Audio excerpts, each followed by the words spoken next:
ঘটনাটি ঘটে আমার দাদার সঙ্গে। এই ঘটনাটি যখন ঘটে তখন আমার দাদা রেলওয়ের ইলেকট্রিশিয়ান হিসেবে কাজ করতেন। সাল মনে নেই দাদুর, তবে ঘটনাটা স্বাধীনতার আগের, অর্থাৎ পাকিস্তান আমলের। তো একদিন দাদু প্রতিদিনের মতো অফিসে গিয়ে হাজিরা দিয়ে আসে। কাজ প্রায় নেই বললেই চলে। মাসে 2-1বার কাজ পড়ে বিদ্যুৎ লাইনে সমস্যা হলে, তবুও প্রতিদিন একবার হলেও স্টেশনে যেতে হতো হাজিরা দিতে, নইলে আবার কথা শুনতে হতো। তাই তিনি প্রতিদিন সন্ধ্যা 6টার দিকে একবার যেতেন। ওই দিনও তিনি 6টার দিকে হাজিরা দিয়ে আসেন, আর বৈদ্যুতিক লাইনগুলো একবার পরীক্ষা করে আসেন। কোনো সমস্যা নেই, তাই তিনি চলে আসেন বাড়িতে।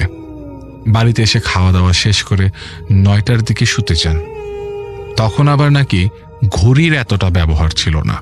সমাজে উঁচু শ্রেণীর লোকদের ঘরে ঘড়ি দেখা যেত, আর সাধারণ মানুষ সময় দেখত আমাদের শহরের ঐতিহ্যবাহী আলী আমজাদের ঘড়ি দেখে বা তার ঘণ্টা শুনে।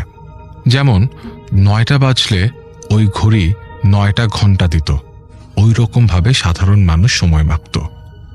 দাদুর ঘরেও কোনো ঘড়ি ছিল না। আলী আমজাদের ঘড়ির আওয়াজ শুনে বুঝল 9টা বাজে, আর তিনি নাকি ঘুমিয়ে পড়েন। হঠাৎ তিনি ঘরের দরজায় আওয়াজ শুনতে পান, কেউ নক করছে। দাদু বলে ওঠেন, কে? বাইরে থেকে আওয়াজ আসে, আমি রশিদ। তিনি দাদুর বন্ধু। রশিদের কথা শুনে তিনি দরজা খুলে তাকে ভেতরে আসতে বলেন, কিন্তু তিনি ঘরে ঢোকেন না। বলেন, তুই আজ স্টেশনে গেছিলি? দাদু বলেন, হ্যাঁ, কেন বলতো? দাদুর বন্ধু বলে, আমার সাথে চল, পুরা স্টেশনে কারেন্ট নাই, কি সমস্যা হয়েছে দেখবি। তখন দাদু বলে, আমি তো 6টার দিকে দেখে আসলাম, কোনো সমস্যা নাই।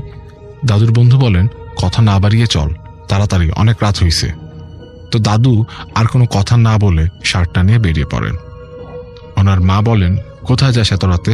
তিনি বলেন, আসছে, একটা কাজ আছে, বলেই তিনি বেরিয়ে পড়েন। যাওয়ার পথে তার বন্ধুকে অনেক প্রশ্ন করেন, কিন্তু তার কোনো উত্তর আসে না। দাদু মনে করেন বন্ধুর হয়তো কোনো কারণে মন খারাপ, তাই কিছু না বলে শুধু হাঁটছে। চারিদিক নিস্তব্ধ পথে শুধু 2জন মানুষ, তাও আবার কোনো কথা নেই। পরিবেশটা নাকি খুব ভয়ঙ্কর ছিল। তো হঠাৎ দাদুর বন্ধু বলেন, আমাকে বাড়ি যেতে হবে, তুই যা, আমি পরে আসব। তখন দাদু বলে, এই রাতে আমি একলা যাব? বন্ধু বলে, যা না, কি হয়েছে, পথ তো তোর চেনা। বলে দাদুর বন্ধু অন্য রাস্তা দিয়ে বাড়ির দিকে রওনা হন। আর দাদু একলা হাঁটা শুরু করেন।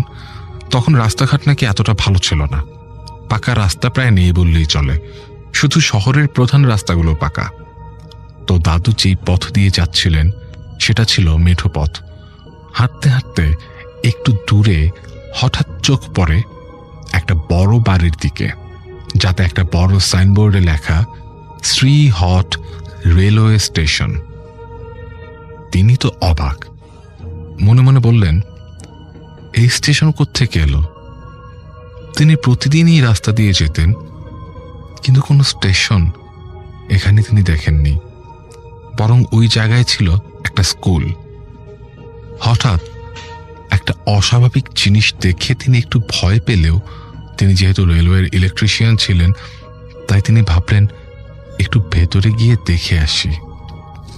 তখন হঠাৎ আলী আমজাদের ঘড়ির আওয়াজ শোনা যায়। তো ঘড়ির নাকি 2টা ঘন্টা পরে, আর তিনি বুঝলেন কয়টা বাজে, রাত 2টা। তিনি হেঁটে আরেকটু সামনে যান, দেখেন রেল লাইন দেখা যাচ্ছে, তার 2 পাশে হালকা আলোর ল্যাম্প পোস্ট, সারিবদ্ধ প্রায় 10-15 ফুট পর্যন্ত। আর লাইটগুলো ছিল বর্তমানে যে এক প্রকার লাইট পাওয়া যায় লাল আর হলুদ রঙের মিশ্রণে, 60-100 ইত্যাদি ওয়াটের লাইট, কিন্তু ওই ল্যাম্প পোস্টের আলো আরো কম ছিল। দাদু ভাবেন এসব কি, ভাবতে ভাবতে তিনি এগিয়ে যান, আর পাশেই দেখেন স্টেশন মাস্টারের রুম। তিনি ভেতরে যাবেন এমন সময় দেখেন কোট প্যান্ট বুট পরা 2জন লোক দাদুকে পাশ কাটিয়ে চলে গেল। যদিও দাদুরা ওই সময় লুঙ্গি, ফতুয়া ইত্যাদি পরতেন, তো এই পোশাকে লোকগুলোকে দেখে দাদু আরো অবাক হলেন। তিনি স্টেশন মাস্টারের রুমে ঢুকে আবার অবাক হয়ে পড়েন। দেখেন স্টেশন মাস্টারের মাথায় একটা টুপি পরনে, লাল কোট আর কালো প্যান্ট, কালো বুট। তিনি কতক্ষণ দাঁড়িয়ে থেকে স্টেশন মাস্টারের দিকে এগিয়ে যান। দাদু বলেন, আসসালামু আলাইকুম। কোনো উত্তর আসে না। আবার বলেন, আসসালামু আলাইকুম। এবার স্টেশন মাস্টার দাদুর দিকে তাকায়। তারপর দাদু দেখে যে স্টেশন মাস্টারের মুখ খুব বিভৎসভাবে পড়া, চোখ দুটো অক্ষিকোটর থেকে ঠিকরে যেন বেরিয়ে পড়ছে। দাদুর দিকে তাকিয়ে লোকটি বিভৎস মুখে একটা হাসি দিয়ে দাদুর দিকে এগিয়ে আসে। তখন দাদু স্টেশন মাস্টারের রুম থেকে বেরিয়ে দৌড় দেয়, আর বেরিয়ে দেখে স্টেশনে যত লোক ছিল তাদের সবার চেহারাই খুবই বিভৎস। দাদু কিছু না বুঝে রেল লাইনের দিকে দৌড় দেন আর বিভিন্ন সূরা পড়তে থাকেন, আর লোকগুলোও তার দিকে দৌড় দেয়। দৌড়াতে দৌড়াতে দূরে চোখে পড়ে একটা আলো, যা আস্তে আস্তে দাদুর দিকে এগিয়ে আসছে। দাদু মনে সাহস পান, ভাবেন কেউ হয়তো তাকে দেখতে পেয়েছে, তাই এগিয়ে আসছে। যখন আলোটা একটু সামনে আসে তখন তিনি বুঝলেন এটা একটা ট্রেনের আলো। ট্রেন দেখে দাদু রেল লাইন থেকে সরে যেতে চেষ্টা করলেন, কিন্তু পারলেন না, বরং দাদুর পায়ের গতি আরো বেড়ে গেল। হঠাৎ ট্রেন এসে দাদুর উপর দিয়ে চলে যায়, কিন্তু দাদুর কিছুই হয়নি। দাদুর কাছে মনে হলো এটা সে নিজে নয়, তার ছায়া।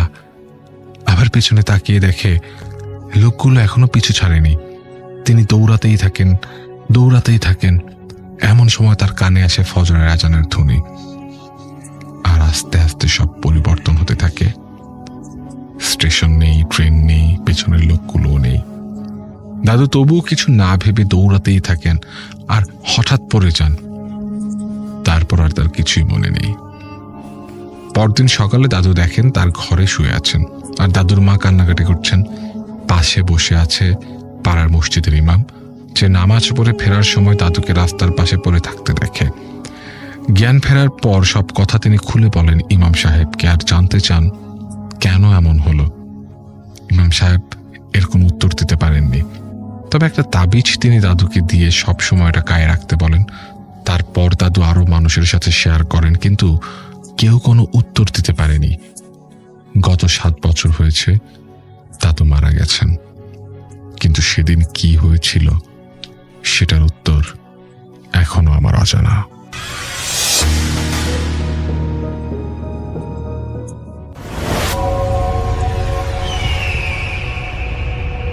আসসালামু আলাইকুম লিসেনার্স, থ্যাংক ইউ রাসেল ভাই। আমি যে ঘটনাটা বলবো, যার নাম, তার নাম আফসার উদ্দিন আর কি।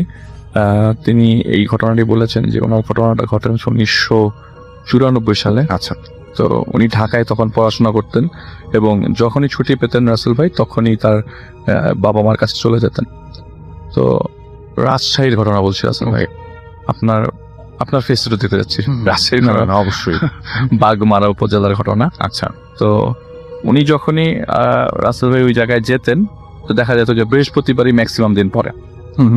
তো এই যেই ছুটিটাতে আমি ঘটনাটা ঘটে আর কি, আসলে রাসেল ভাই আমার ঘটনাটা এটা খুব বড় ঘটনা তাও না, আবার খুব যে ছোট তাও না। আচ্ছা, তো উনি বৃহস্পতিবার করেই গ্রামে যেতেন আর কি, তার বাবা মার কাছে ছুটি পেলে যেতেন। তো সেবার ছুটি ছিল প্রায় 4 দিনের মতো। আচ্ছা, গভর্নমেন্ট ছুটি প্রায় 4 দিনের মতো ছিল।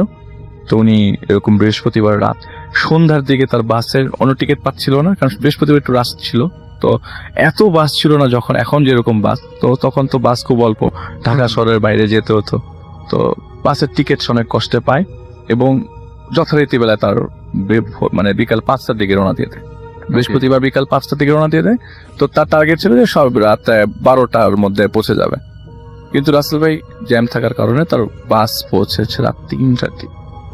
ওকে, তো রাত 3টার দিকে পৌঁছানোর পরে তো উনি ঘড়িতে দেখে, ঘড়িতে তখন ওই যে কেসিও ঘড়িগুলা লাইট চলে আর কি, রাত 2:48 মতো বাজে। তখন তার বাজারে নামে, তার বাজার থেকে আবার ওখান থেকে ওই ভ্যানে করে নিয়ে যেত আগে।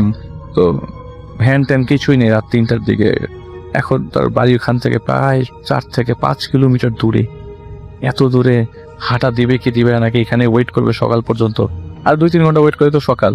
কিন্তু বুঝতে পারছিল না কি করবে। আর কোনো মানুষজন কিচ্ছু নাই, যে কয়টা দোকান আছে সবগুলোই আপনার ইয়া নামানো, শাটার তো না, ওই কাঠ দিয়ে নামানো আর কি। তো সে কি করলো, একটা সময় বললো যে থাক এখানে কিছুক্ষণ রেস্ট নেই, যদি দেখি কাউকে পাই তাহলে তার সাথে হাঁটা দিব বাড়ির দিকে, কারণ একজন লোকও লাগে আর এত রাতের বেলা হেঁটে যাবে। আর সবচেয়ে ইম্পর্টেন্ট কথা হচ্ছে সে ঢাকায় টিউশনি করতো, তো সেই টিউশনির কিছু টাকাও সাথে ছিল পকেটে। তো সেটা নিয়ে একটু ভয় যে হাঁটা দিব রাস্তার বেলা মাঝখান দিয়ে যদি কেউ ধরে টরে টাকা পয়সা নিয়ে যায়, সেটারও একটা ভয় ছিল।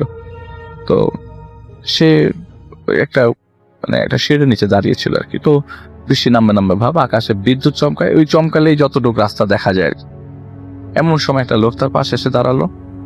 পাশে এসে দাঁড়ানোর পর সে লোকটাকে খেয়াল করলো, কিন্তু ওনার সাথে কোনো কথাবার্তা বললো না আর কি। তো ওরা মনে চলে লাগলো যে যদি কোনো বিপদ আসে তো ওকে আগে কখনো দেখিনি বা কিছু, আর সে তো এখানকার স্থানীয়, তাকে তো অনেকেই সে চেনে। তো রাত্রেবেলা একটা অচেনা লোক পাশে এসে দাঁড়ালো, সে ভাবলো যে না থাক, রওনা দিয়ে দিই বাড়ির দিকে। সে আস্তে করে বাড়ির দিকে হাঁটা দেয়। ওই রাস্তাটা কাঁচা, কিন্তু রাস্তাটা খুব সুন্দর।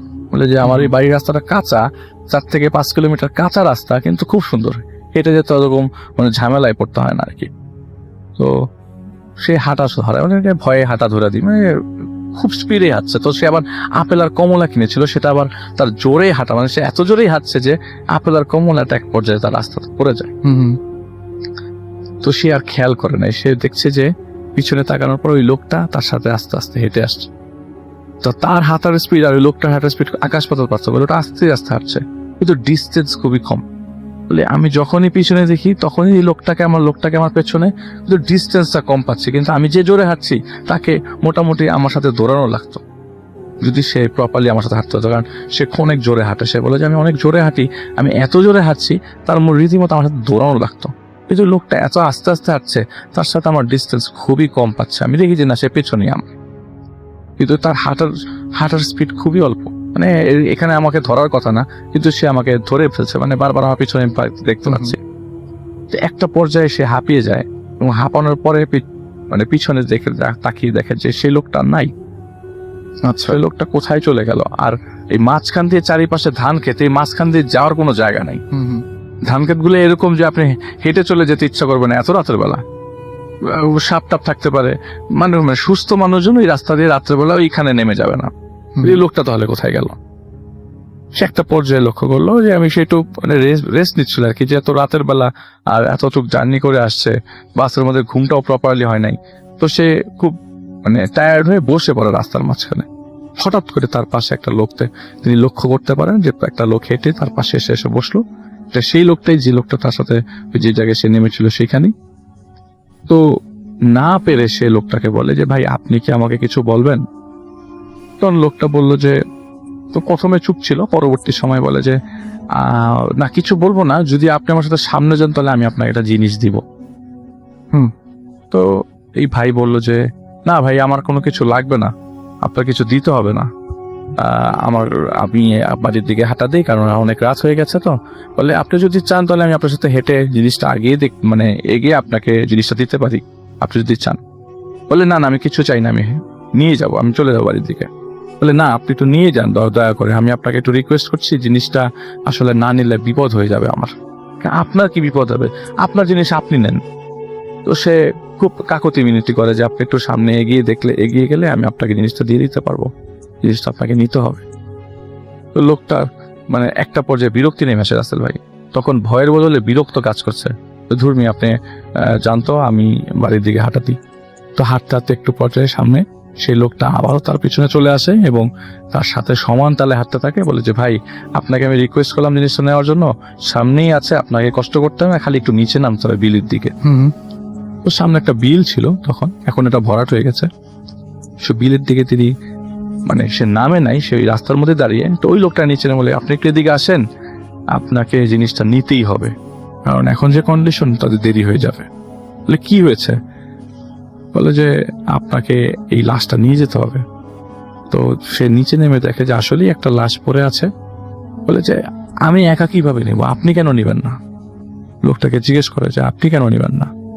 তখন ওই লোকটা বলে যে আমি আমার নিজেকে কিভাবে নিব? ও মাই গড, এটা তো সবচেয়ে বড় টুইস্ট। আমি তো আমার নিজেকে নিতে পারবো না, আপনাকে একটু কষ্ট করে নিতে হবে। লাশটা পচা ধরলে আপনি আর কিছু করতে পারবেন না। হুম হুম দয়া করে, আপনি পচে গেলে আর ধরতেও পারবেন না। হুম এখনো পচে নাই, এখনো তাজা আছে, আপনি দয়া করে আমাকে একটু নিয়ে যান। তো কাপড়টা সরাই দেখে এটা তো একটা মহিলা। হুম হুম হুম। আপনি নিজেকে ধরবেন, এটা কি বললেন উল্টা পাল্টা কথা, এটা তো মহিলার লাশ। ওই লোকটা আবার ডাক মেরে বলছে এটা তো মহিলার লাশ।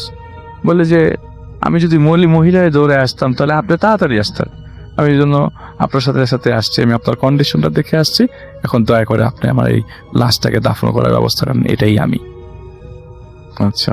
এইটা বলে সে উল্টা পথে একটা কুকুর বেশে হাঁটা ধরা দিল। মুহূর্তের মধ্যে মানুষটা কুকুর হয়ে গেল, কুকুর বেশে হাঁটা ধরা দিল এবং মুহূর্তের মধ্যে বাতাসে মিলে গেল। যে আমি এখন, উনি বলছে যে আমার কাছে আর কিছু করার নাই, হুম আমি ধরে কাপড়টা উঠানো, আমি লাশ ধরার সাহস করতে পারছি না, আমি কাপড়টা ধরে দেখলাম আমি কি আদৌ জীবন্ত আছি কিনা, আমি মারা গেছি কিনা কে জানে। যে না, আমি কোনো স্বপ্ন দেখছি না, আমি জীবিত আছি, একটা লাশ আসলেই আমার সামনে, এই যে কাপড় ধরতে পারছি আমি এখন এটাকে কি করবো? এত রাতের বেলা, রাত তখন 3টা, 3:30, 4:45 বাজে। তো তার সে মাথায় হাত দিয়ে বসে আছে এবং লাশ থেকে দূরে সরে এসে বসে আছেন। কি করবে? কারণ এটা তো উঠাতেও গেলেও রাসেল ভাই একা সম্ভব না। রাইট। হঠাৎ করে তিনি দেখে দূর থেকে একটা লোক গান গেতে গেতে আসছে। প্রথমে ভয়েস শুনে রিকগনাইজ করতে পারেনি, পরবর্তী বুঝলেন এটা একটা বয়স্ক লোক হেঁটে হেঁটে দূর থেকে ওই বাজারের দিক থেকে আসতেছে, হেঁটে হেঁটে আসতেছে। প্রথমে ভয় পেল যেটা মাতাল টাতাল হতে পারে নাকি, বাড়ির দিকে হাঁটাতে বলে লাশের জায়গায় থাকো। পরবর্তী সময় সে দেখলো না, ওয়েট করি, যদি তিনি সামনে আগান তাহলে আমাকে সে হেল্প করতে পারবে।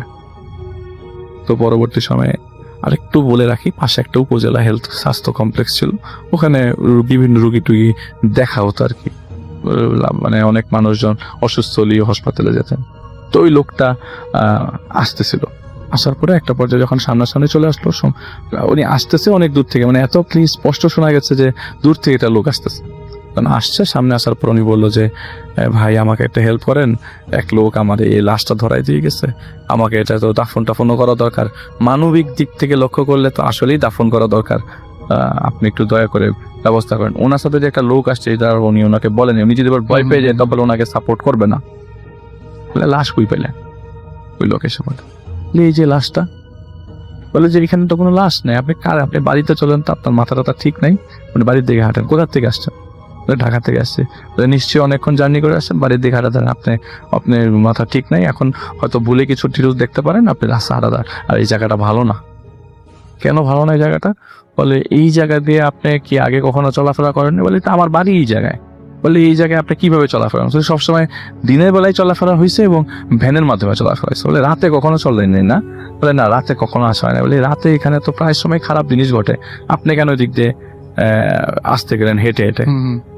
আপনাকে আমি পাইছি, আমি নিজেই ভয়ে ভয়ে আসছি, আপনাকে আমি পেয়ে গেলাম, গান গেতে গেতে আপনাকে পেয়ে গেলাম। তো এখন আপনি লাশ দেখতেছেন, কোনো লাশ নাই, আপনাকে আমি বাড়ির দিকে আগাইতেই চলেন। তো আগাতে হাঁটতে হাঁটতে তার কাছ থেকে কিছু ঘটনা পাই যে উপজেলা স্বাস্থ্য কমপ্লেক্সে অনেক মরা বাচ্চা টাচ্চা আসে রাস্তাতে। ওই বাচ্চা টাচ্চা ওই জায়গায় এসে কবর দেওয়া হয়। পাশে একটা জায়গা আছে, ছোট বিলের পাশে একটা ছোট জায়গা আছে, ওখানে অনেক লাশ টাশ দাফন করা হয়। এবং দাফন মানে কি, যে বিয়ারিশ লাশ আছে এবং বাচ্চা কাছে মারা যায় না, অনেক মরা বাচ্চা টাচ্চা এই জায়গায় দাফন করে চলে যায়। এই জায়গাটা এমনিতেই খুব খারাপ জায়গা, বিশ্বাস থাকে। আপনি এই জায়গায় এইভাবে আর কখনো চলাফেরা করা যায়। ঢাকাতে রওনা দিলে রাতে রওনা দিবেন, সকালে এসে পৌঁছবেন, এরকম সময় রওনা দিনে যখন আপনাকে রাতে নামতে হয়। তো একটা সময় রাতের বেলা তাকে বাড়ি পর্যন্ত নামায় দেয়। এরপর থেকে আসলে সে কখনোই রাস্তা দিয়ে চলাফেরা করার সময় রাতের বেলা চলাফেরা করার নাই। এবং গ্রামের তখন ওই জায়গায় যাওয়াই কতবার হয়েছে, দিনের বেলা গেছে, দিনের বেলা, রাতের বেলা, দিনের বেলা রওনা দিয়ে ঢাকায় চলে আসে। এটাই ছিল হরর। চমৎকার চমৎকার ঘটনা।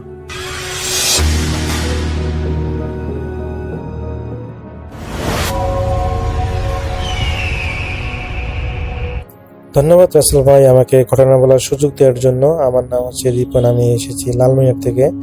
রাসেল ভাই, এখন যে ঘটনাটা আমি আপনাকে শেয়ার করব, এই ঘটনাটা আমার কাছে শেয়ার করেছেন, তার নাম হলো সাব্বির। আর সাব্বির ভাইয়ের বাড়ি হচ্ছে বগুড়া জেলার শেরপুর উপজেলায়। তো সম্ভবত কারণে তার গ্রামের নামটা আমি বলতে পারতেছি না। তো ঘটনাটা ঘটেছিল আজ থেকে 10 বছর আগে। ঘটনাটা ঘটেছিল সাব্বির ভাইয়ের বড় খালার সাথে। তো তিনি তার খালার কাছ থেকে এই ঘটনাটা শুনেছেন। তো আমি সরাসরি ঘটনায় চলে যাচ্ছি, যেরকমটা সাব্বির ভাই আমাকে বলেছেন সেইভাবে আমি বলার চেষ্টা করব। তো সাব্বির ভাইয়ের খালা তখন সবে বিয়ে করে নতুন এক গ্রামে এসেছেন। গ্রামটা ছিল বেশ ছায়া সুনিবিড়। বাড়ির চারপাশে ছিল ঘন গাছপালা। একদিন বিকালে ওনার খালু হাটে গিয়েছিলেন সওদা করতে। তো বাড়িতে খালা একাই ছিলেন। আসর নামাজের পর তিনি বারান্দায় বসে সুপারি কাটতেছেন। তো হঠাৎ তিনি দেখলেন বাড়ির পিছনের আম গাছটার নিচে একজন নারী দাঁড়িয়ে আছে। ওনার পরনে লাল লাল পাড়ওয়া একটা সাদা শাড়ি। আর খালা ভাবলে যে হয়তো পাশের বাড়ির কোনো প্রতিবেশী হবে। তো তিনি দূর থেকে ডাক দিলেন, কে গো ওখানে, ভেতরে আসেন। তো যেহেতু আসলে বাড়ির বারান্দার কাছাকাছি ছিল, এই জন্য তিনি আসলে সেই মানে আতিথেয়তার দিক দিয়ে আর কি ওনাকে ডাক দিলেন। কিন্তু সেই নারী কোনো উত্তর দিল না রাসেল ভাই। সে একইভাবে গাছের আড়ালে দাঁড়িয়ে রইল। তো খারাপ ভাবলেন হয়তো কোনো দরকারে এসেছে, কিন্তু লজ্জা করে আসলে আসতে পারতেছে না বা কিছু বলতেছে না। তো তিনি তার জায়গা থেকে উঠে গিয়ে সেই বাগানের দিকে এগোতে লাগলেন, যেহেতু বাগানটা তার বাড়ির কাছেই ছিল। তো খালা যখন গাছটার একদম কাছাকাছি পৌঁছালেন, ওই যেই মহিলাটা গাছের কাছাকাছি ছিল আর কি, সেখানে যখন তিনি কাছাকাছি পৌঁছালেন তখন দেখলেন যে সেখানে কেউ নেই। অথচ ওনার স্পষ্ট মনে হচ্ছে যখন তিনি ওই তার জায়গা থেকে উঠে দাঁড়িয়েছিলেন তখন তাকে দেখতে পাচ্ছেন, কিন্তু এখন কাছাকাছি এসে দেখেন যে সেখানে আসলে কেউ নেই। আর এখান থেকে যদি কেউ সরে যায় তাহলে তার চোখে পড়ার কথা। কিন্তু খুবই অবাক হলেন খালা আর কি। তো খালা আশেপাশে তাকিয়ে কাউকে না দেখে আবার বারান্দায় ফিরে এলেন। কিন্তু বারান্দায় বসতেই ওনার নজর পড়ল যেখানে তিনি সুপারি কাটতেছিলেন সেখানে ওনার ব্যবহৃত যে সুপারি কাটার যে যন্ত্রটা সেটা নেই। অথচ তিনি এটা এখানেই রেখে গিয়েছিলেন। তো তার স্পষ্ট মনে আছে। তো তিনি যখন সেই সুপারি কাটার জিনিসটা খুঁজতেছেন তখন হঠাৎ দেখলেন যে বারান্দার খুঁটির পাশে সেই সুপারি কাটার যন্ত্রটা, আসলে এটা গ্রাম্য ভাষা আমরা সরতাটা বা সস্তা এই ধরনের বলে থাকি। তো তিনি সেই সস্তাটা দেখেন যে বারান্দার খুঁটির পাশে পড়ে আছে, কিন্তু ওটা মাঝখান দিয়ে একদম ধনুকের মতো বেঁকে আছে। মানুষের শক্তি দিয়ে এই লোহার সস্তা এভাবে বাঁকানো প্রায় অসম্ভব। তো সাবির ভাইয়ের খালা তখন সস্তাটা হাতে নিয়ে তাজ্জব হয়ে গেলেন, বেশ অবাক হলেন যে শক্ত লোহার সস্তাটা কেউ যেন মাখনের মতো হাত দিয়ে বাঁকিয়ে রেখেছে। তো ওনার শরীরে তখন একটু মানে ঝাঁকি দিয়ে ওঠে, মানে তিনি একটু ভয় পান যে কি হলো এটা। তো তিনি আর দেরি না করে ঘরে ঢুকে দরজাটা আটকে দিলেন। ঘরে তখন দিনের আলো ছিল, কিন্তু ওনার মনে হচ্ছিল যে জানালার পাশে থেকে কেউ একজন ওনাকে খুব তীক্ষ্ণভাবে দেখতেছে। তো খালা খাটের উপর বসে তসবিহ পড়তেছিলেন। তিনি আসলে নামাজ পড়েন, রেগুলার নামাজ পড়েন। তো যেহেতু তিনি ভয় পেয়েছেন এই জন্য আসলে ভয় দূর করার জন্য তিনি তসবিহ পড়তে লাগলেন। তো যখন তিনি তসবিহ পড়তেছেন তো ঠিক তখনই ওনার মনে হলো ঘরের কোনায় রাখা আলনা থেকে ওনার একটা শাড়ি ধীরে ধীরে নিচের দিকে নামতেছে। মনে হচ্ছে কেউ একজন শাড়িটা খুব সাবধানে টেনে টেনে টেনে টেনে মেঝেতে নামিয়ে রাখতেছে, কিন্তু সেখানে কোনো মানুষ ছিল না। খালা যখন ভয়াত চোখে তাকিয়ে আছেন সেই শাড়ির দিকে, তখন হঠাৎ ওনার কানের কাছে ঠিক তখনই হঠাৎ ওনার কানের কাছে একটা ফিসফিস করে তিনি একটা শব্দ শুনতে পেলেন, একটা কথা শুনতে পেলেন যে কেউ একজন বলতেছে যে শাড়িটাকে আমাকে দিবি, তোর শাড়িটাকে আমাকে দিবি, এই ধরনের একটা খুব মিহি গলায় তিনি শুনতে পেলেন। তো এরকম হঠাৎ একটা মানে কথা শোনার সাথে সাথে তো খালা চমকে উঠলেন এবং তিনি চিৎকার দিতে চাইলেন। কিন্তু রাসেল ভাই বলে রাখি যে তার বাড়িটা আশেপাশে আসলে বাড়ি তেমন নেই। ওই জায়গাটা একটু দূরে দূরে বাড়ি, বলতে প্রায় 200-300 ফুট পরে পরে একটা করে বাড়ি। তো দেখা যায় যে তার বাড়ি যেতে তিনি চিৎকার করেন, হয়তো বা খুব সম্ভবত হলেও তার পাশের বাড়ি থেকে শোনা যাবে যদি কেউ থাকে। আর দ্বিতীয় বাড়িতে আসলে যাওয়ার কোনো সুযোগ নেই। আর ওনার বাড়িটা হলো রাস্তার সাইডে, আসলে রাস্তার এক পাশে নদী আর এক পাশে হলো মানুষেরা দেখা যায় অনেক দূর পর একটু দূরে দূরে আর কি মানুষ বাড়ি করেছে। তো দেখা যায় যে ওনার বাসা থেকে যদি চিল্লায় সর্বোচ্চ তার শব্দ পরবর্তী বাড়ি থেকে শোনা যেতে পারে, কিন্তু আর বেশি দূর যাবে না। তো উনি চিৎকার করতেছেন, তো তার কাছে মনে হচ্ছে যে যদিও গলা থেকে চিৎকার বের হচ্ছে, কিন্তু চিৎকারটা যেন জোরে হচ্ছে না, মানে একটু ওই যে যে মহিলা যে মানুষ মানে যে যিনি শব্দটা শুনে মিহি গলা, যেরকম বললাম যে যেরকম শুনতেছিলেন, ওনার কাছে মনে হচ্ছে চিৎকারটা একটা মিহি মিহি গলায় তিনি চিৎকার করতেছেন, মানে আদর করে চিৎকার বলা, যেটা বলা হয় আর কি। তো কোনোভাবেই তিনি তার জোরে তিনি চিৎকার করতে পারলেন না।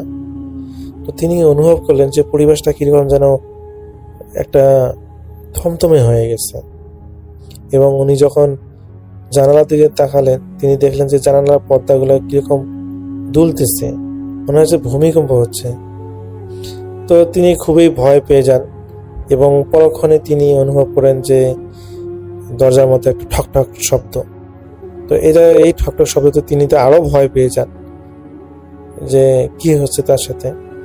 তো তারপরে হলো তিনি শুনতে পান যে ওই সাবির ভাইয়ের খালার স্বামী উনি আসলে ওনার ভয়েসে ডাকতেছে, খালাকে ডাকতেছে। তো প্রথমে উনি বিশ্বাস করতেই চাইলেন না যে সত্যি সত্যি ওনার স্বামী ডাকতেছে নাকি অন্য কেউ। তো প্রথম তিনি হলো সাড়া দিচ্ছিলেন না, ভয়ে ঘরের মধ্যে গুটিসুটি হয়ে আছেন। কিন্তু ওই খালু আর কি যখন কোনো সাড়া পাচ্ছে না দেখে তিনি বুঝতেছেন যে তিনি ঘরের মধ্যেই আছেন, যেহেতু ঘরের ভিতর থেকে দরজা লাগানো। তো খালু প্রচন্ড পরিমাণ জোরে জোরে তার নাম ধরে ডাকা শুরু করলো।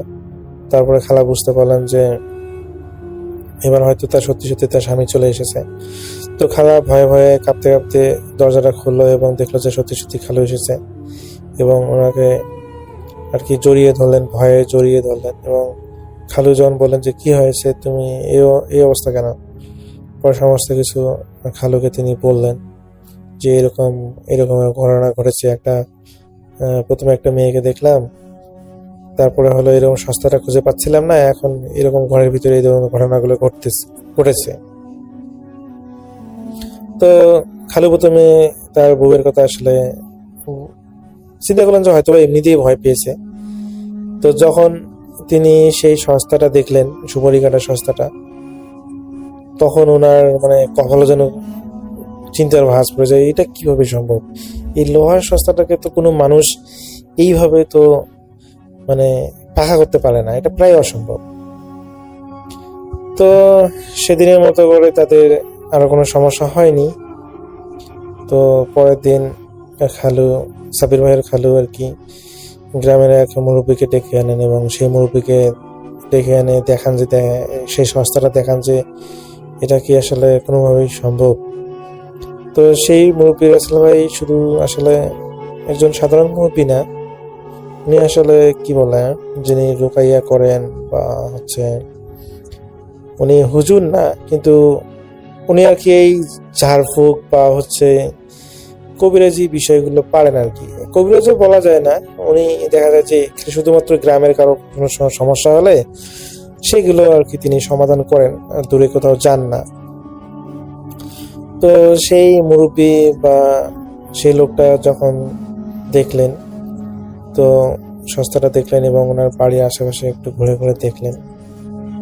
তো রাসেল ভাই উনি যেটা জানালেন সেটা আসলে শোনার জন্য সাবির ভাইয়ের খালা এবং খালু মোটেও উপস্থিত ছিলেন না। তো সেই মুরব্বী বলেন যে গ্রামের মানুষের মুখে নাকি শোনা যায়, উনি বলেন যে অনেক আগে থেকে তিনি জানেন যে বহু বছর আগে এখানে এক নববধূ অকাল মৃত্যু হয়েছিল, কিন্তু সে আসলে কারো ক্ষতি করে না, কিন্তু নতুন আসা বউদের, বিশেষ করে যারা এই এলাকায় আসেন নতুন বউ হিসেবে, তো তাদেরকে যখন আসলে নতুন পোশাকে দেখেন, তো তাদেরকে আসলে তার ওই মহিলাটা আর কি যখন মৃত্যু হয়েছিল তখন তার জীবনের ঘটনাগুলো নাকি বলার জন্য সে এই নতুন বউদের সাথে দেখা করে বা দেখা দেয়। তো এখানে বলে রাখা রাসেল ভাই, আমি প্রথমে বলেছি যে সাবির ভাইয়ের ওই খালা আর কি নতুন বিবাহর পরবর্তীতেই এই ঘটনাটা। তো যেহেতু তিনিও নতুন বউ ছিলেন, আর নতুন বউ থাকাতে প্রথম অবস্থায় দেখা যায় যে পোশাক আশাক সব কিছুই পরিপাটি থাকে। তো সেই জন্যই আর কি সেই অকাল মৃত্যু মানে অকাল মৃত্যুতে যে মেয়েটা মারা গিয়েছিল, সে আসলে তার ইচ্ছেগুলো বা তার স্মৃতিগুলো জানানোর জন্য নাকি আসে, কিন্তু মানুষের আসলে ক্ষতি করে না। তো সেই মুরব্বী বলে যে সমস্যা নেই, আসলে এটা খুবই নর্মাল বিষয়, ও কারো ক্ষতি করে না। আমি জানি এরকম অনেকের সাথে অনেকেই দেখেছে তাকে, কিন্তু তাদের কোনো ক্ষতি করেনি। চিন্তা করবেন না, আপনাদেরও কোনো ক্ষতি করবে না। তবে একটা জিনিস খেয়াল করবেন, সেটা হলো যে যখনই আপনারা তাকে দেখেন বা দেখতে পাবেন, আপনি যদি পরবর্তীতে দেখতে পান, জাস্ট তাকে কোনো কিছু জিজ্ঞেস করবেন না, আপনি আপনার মতো কাজ করবেন বা ঘরে এসে থাকবেন, কিন্তু ভয় পাবেন না। তাহলে সে আপনার কোনো ডিস্টার্ব করবে না বা ভয় দেখাবে না। কিন্তু আপনি যখন ভয় পাবেন, সে হয়তো বা আপনার সাথে কন্ট্যাক্ট করতে চেষ্টা করবে এবং আপনি হয়তো আরো বেশি ভয় পাবেন। তাই আপনি ভয় পাবেন না, আর জাস্ট খালি তখন দোয়া দরুদ পড়বেন, এটুকুই। আর সমস্যা নাই, আমি আপনাকে পানি পড়া দিয়ে যাচ্ছি, এগুলো খেলে আশা করি আর এই ধরনের সমস্যা হবে না। তো রাসেল ভাই, এখানে সাবির ভাই জানিয়েছেন যে পরবর্তীতে ওই মুরব্বী টাইপের মানুষটা, উনি একজন তান্ত্রিক বলা যায়, তো উনি হলো দেখা যায় যে পানি পড়া দিয়ে যান, এবং সেই পানি পড়া খাওয়ার পরেই আসলে এরপর থেকে নাকি আর কোনোদিন সেই মহিলাটাকে তিনি দেখতে পাননি। আর রাসেল ভাই, এখানে একটা কথা বলি, সেটা হচ্ছে সাবির ভাই জানিয়েছেন যে ওনাদের যাওয়ার সময় ওই মুরব্বী আর কি ওনাদের বাড়িটাও বন্ধ করে দিয়ে যান, পুরো বাড়িটা বন্ধ করে দিয়ে যান। তো দেখা যাচ্ছে এর পরবর্তীতে আর কি ওই সাবির ভাইয়ের খালা আর ওই মহিলাকে দেখেনি, তো এরপর থেকে আর কোনো সমস্যা হয়নি। তো রাসেল ভাই, এটাই ছিল ঘটনা। আমার কাছে ঘটনাটা খুব ভালো লেগেছিল, যার কারণে আপনার কাছে শেয়ার করা। তো এটাই ছিল ঘটনা।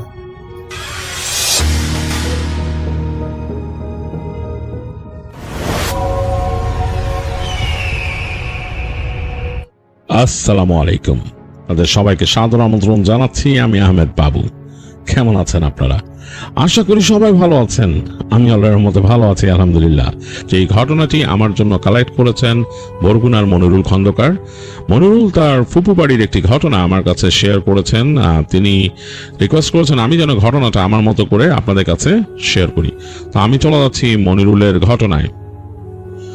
মনিরুলের ফুপার গ্রাম, সেই জায়গাটা বেশ সুন্দর একটা জায়গা, বেশ নদী ঘেঁষা একটা গ্রাম, এবং সেই নদীর পাড়েই খুব বেশ বড় একটা কবরস্থান আছে, বেশ প্রাচীন কবরস্থান। তার পাশে কিছু স্থাপনা ছিল, যেখানে একটা সময় একটা বন্দরের মতো ছিল। পরবর্তীতে সেটা নদী বন্দর হিসাবে খুব একটা ব্যবহৃত হয়নি, মানে প্রাচীন, মানে অনেক আগে সেখানে হতো, ব্যবসা বাণিজ্য হতো। আর এছাড়া এই গ্রামটা বেশ বড়, খুব সুন্দর। তো সেই গ্রামে একজন ব্যক্তি থাকতো, যার নাম সর্দার আলী। তো সর্দার আলী পেশায় ছিলেন একজন খেলনা বিক্রেতা।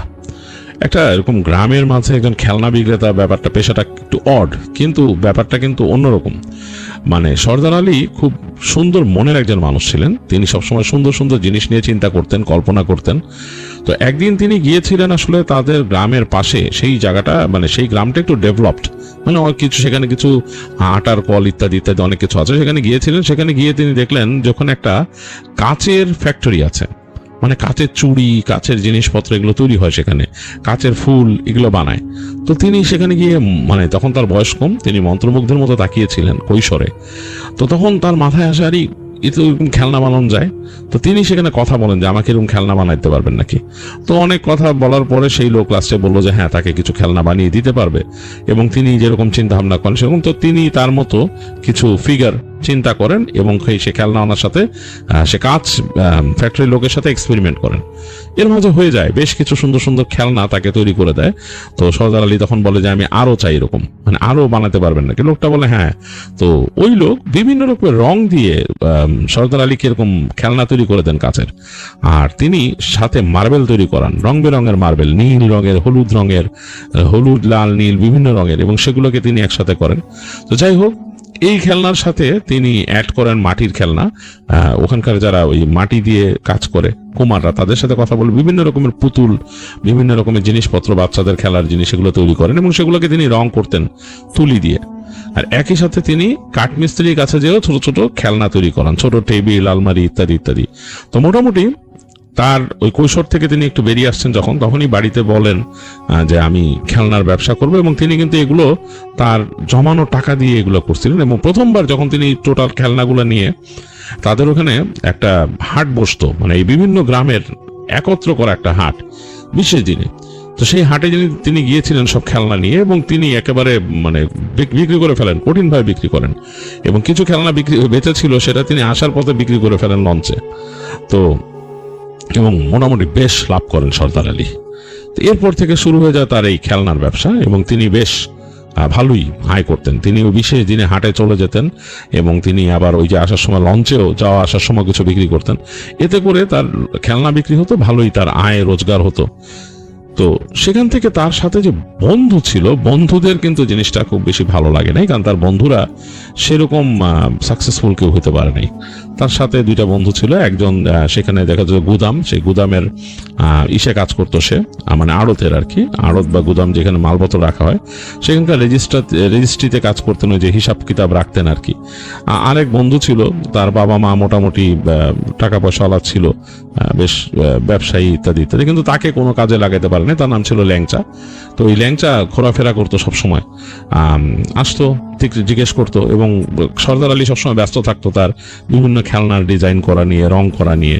তার সাথে যখন গল্প করতো, সে ওগুলো করতে করতে তাদের সাথে আড্ডা দিত, গল্প করতো। তো এই দুই বন্ধুর সাথে, সেই আতা আর ল্যাংচা, দুজনের সাথে গল্প করতো মাঝে মাঝে, এবং বিভিন্ন কথা বলতো। তো আতা একটু ছিল হচ্ছে বোধশূন্য ব্যক্তি, মানে সে এতটা এইসব নিয়ে চিন্তা ভাবনা করতো না। সে দেখতো যে সর্দার আলী আছে ভালোই, ভালো মতো আয় রোজগার করতেছে, তো সে গেলে তাকে চা খাওয়াতো, ধূমপান করাইতো ইত্যাদি ইত্যাদি, মাঝে মাঝে ওখানকার গ্রামের হোটেলে নিয়ে খাওয়াইতো। আতা খুশি।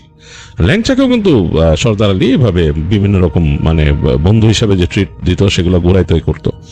কিন্তু ল্যাংচা সবসময় মনে মনে চিন্তা করতো যে সর্দার আলী এইভাবে কিভাবে এত ইনকাম করে, তার কেন ইনকাম হয়, সে সবসময় হাসফাস হাসফাস হাসফাস এরকম করতে থাকতো।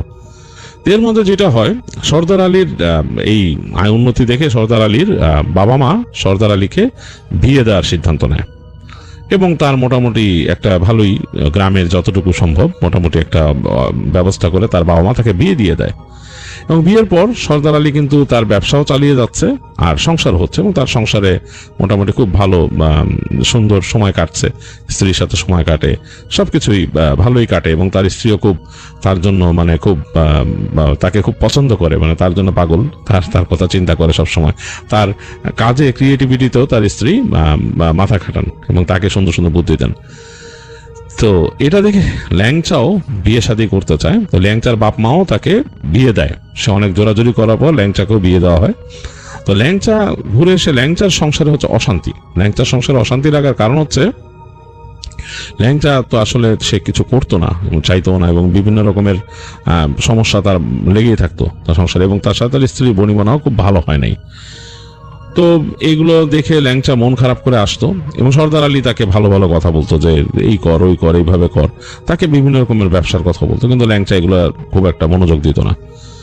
তো সর্দার আলী একবার বেশ একটা বড় চালান তৈরি করলো, মানে সে এবার চিন্তা করলো যে আমি হাটের মধ্যে স্পেশাল কিছু খেলনা ইত্যাদি এসব নিয়ে যাব।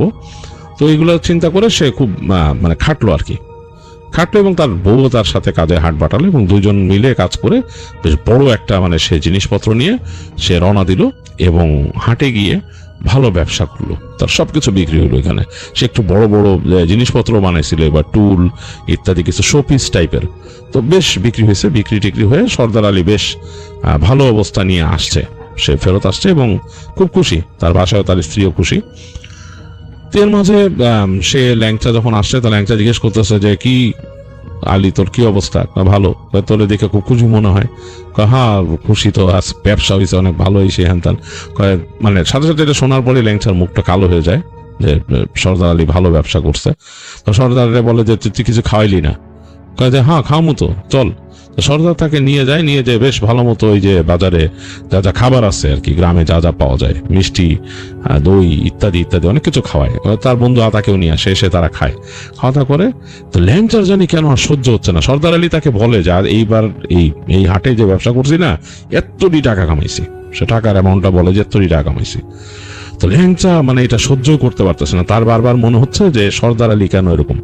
আর সে বলতেছে যে তোর ভাবির বাড়ি বেড়াইতে যাবো, হ্যাঁ তোর ভাবির বাড়ি বেড়াইতে যাবো, ওখানে যে থাইকা আমো কয়দিন। তো এই জিনিসগুলা ল্যাংচা সহ্য হচ্ছে না, ল্যাংচা মানে একদম জ্বলে পুড়ে ছারকার হয়ে যাচ্ছে। তো সর্দার চলে আসছে, ল্যাংচা একা একা আসতেছে। তো ল্যাংচা ওখানকার যে ওই যে পুরনো একটা কবরস্থান ছিল, হ্যাঁ সেই কবরস্থানে পায়ে দিয়ে দিক দিয়ে আসার সময় ওইখানে একটা বাঁশঝাড় আছে।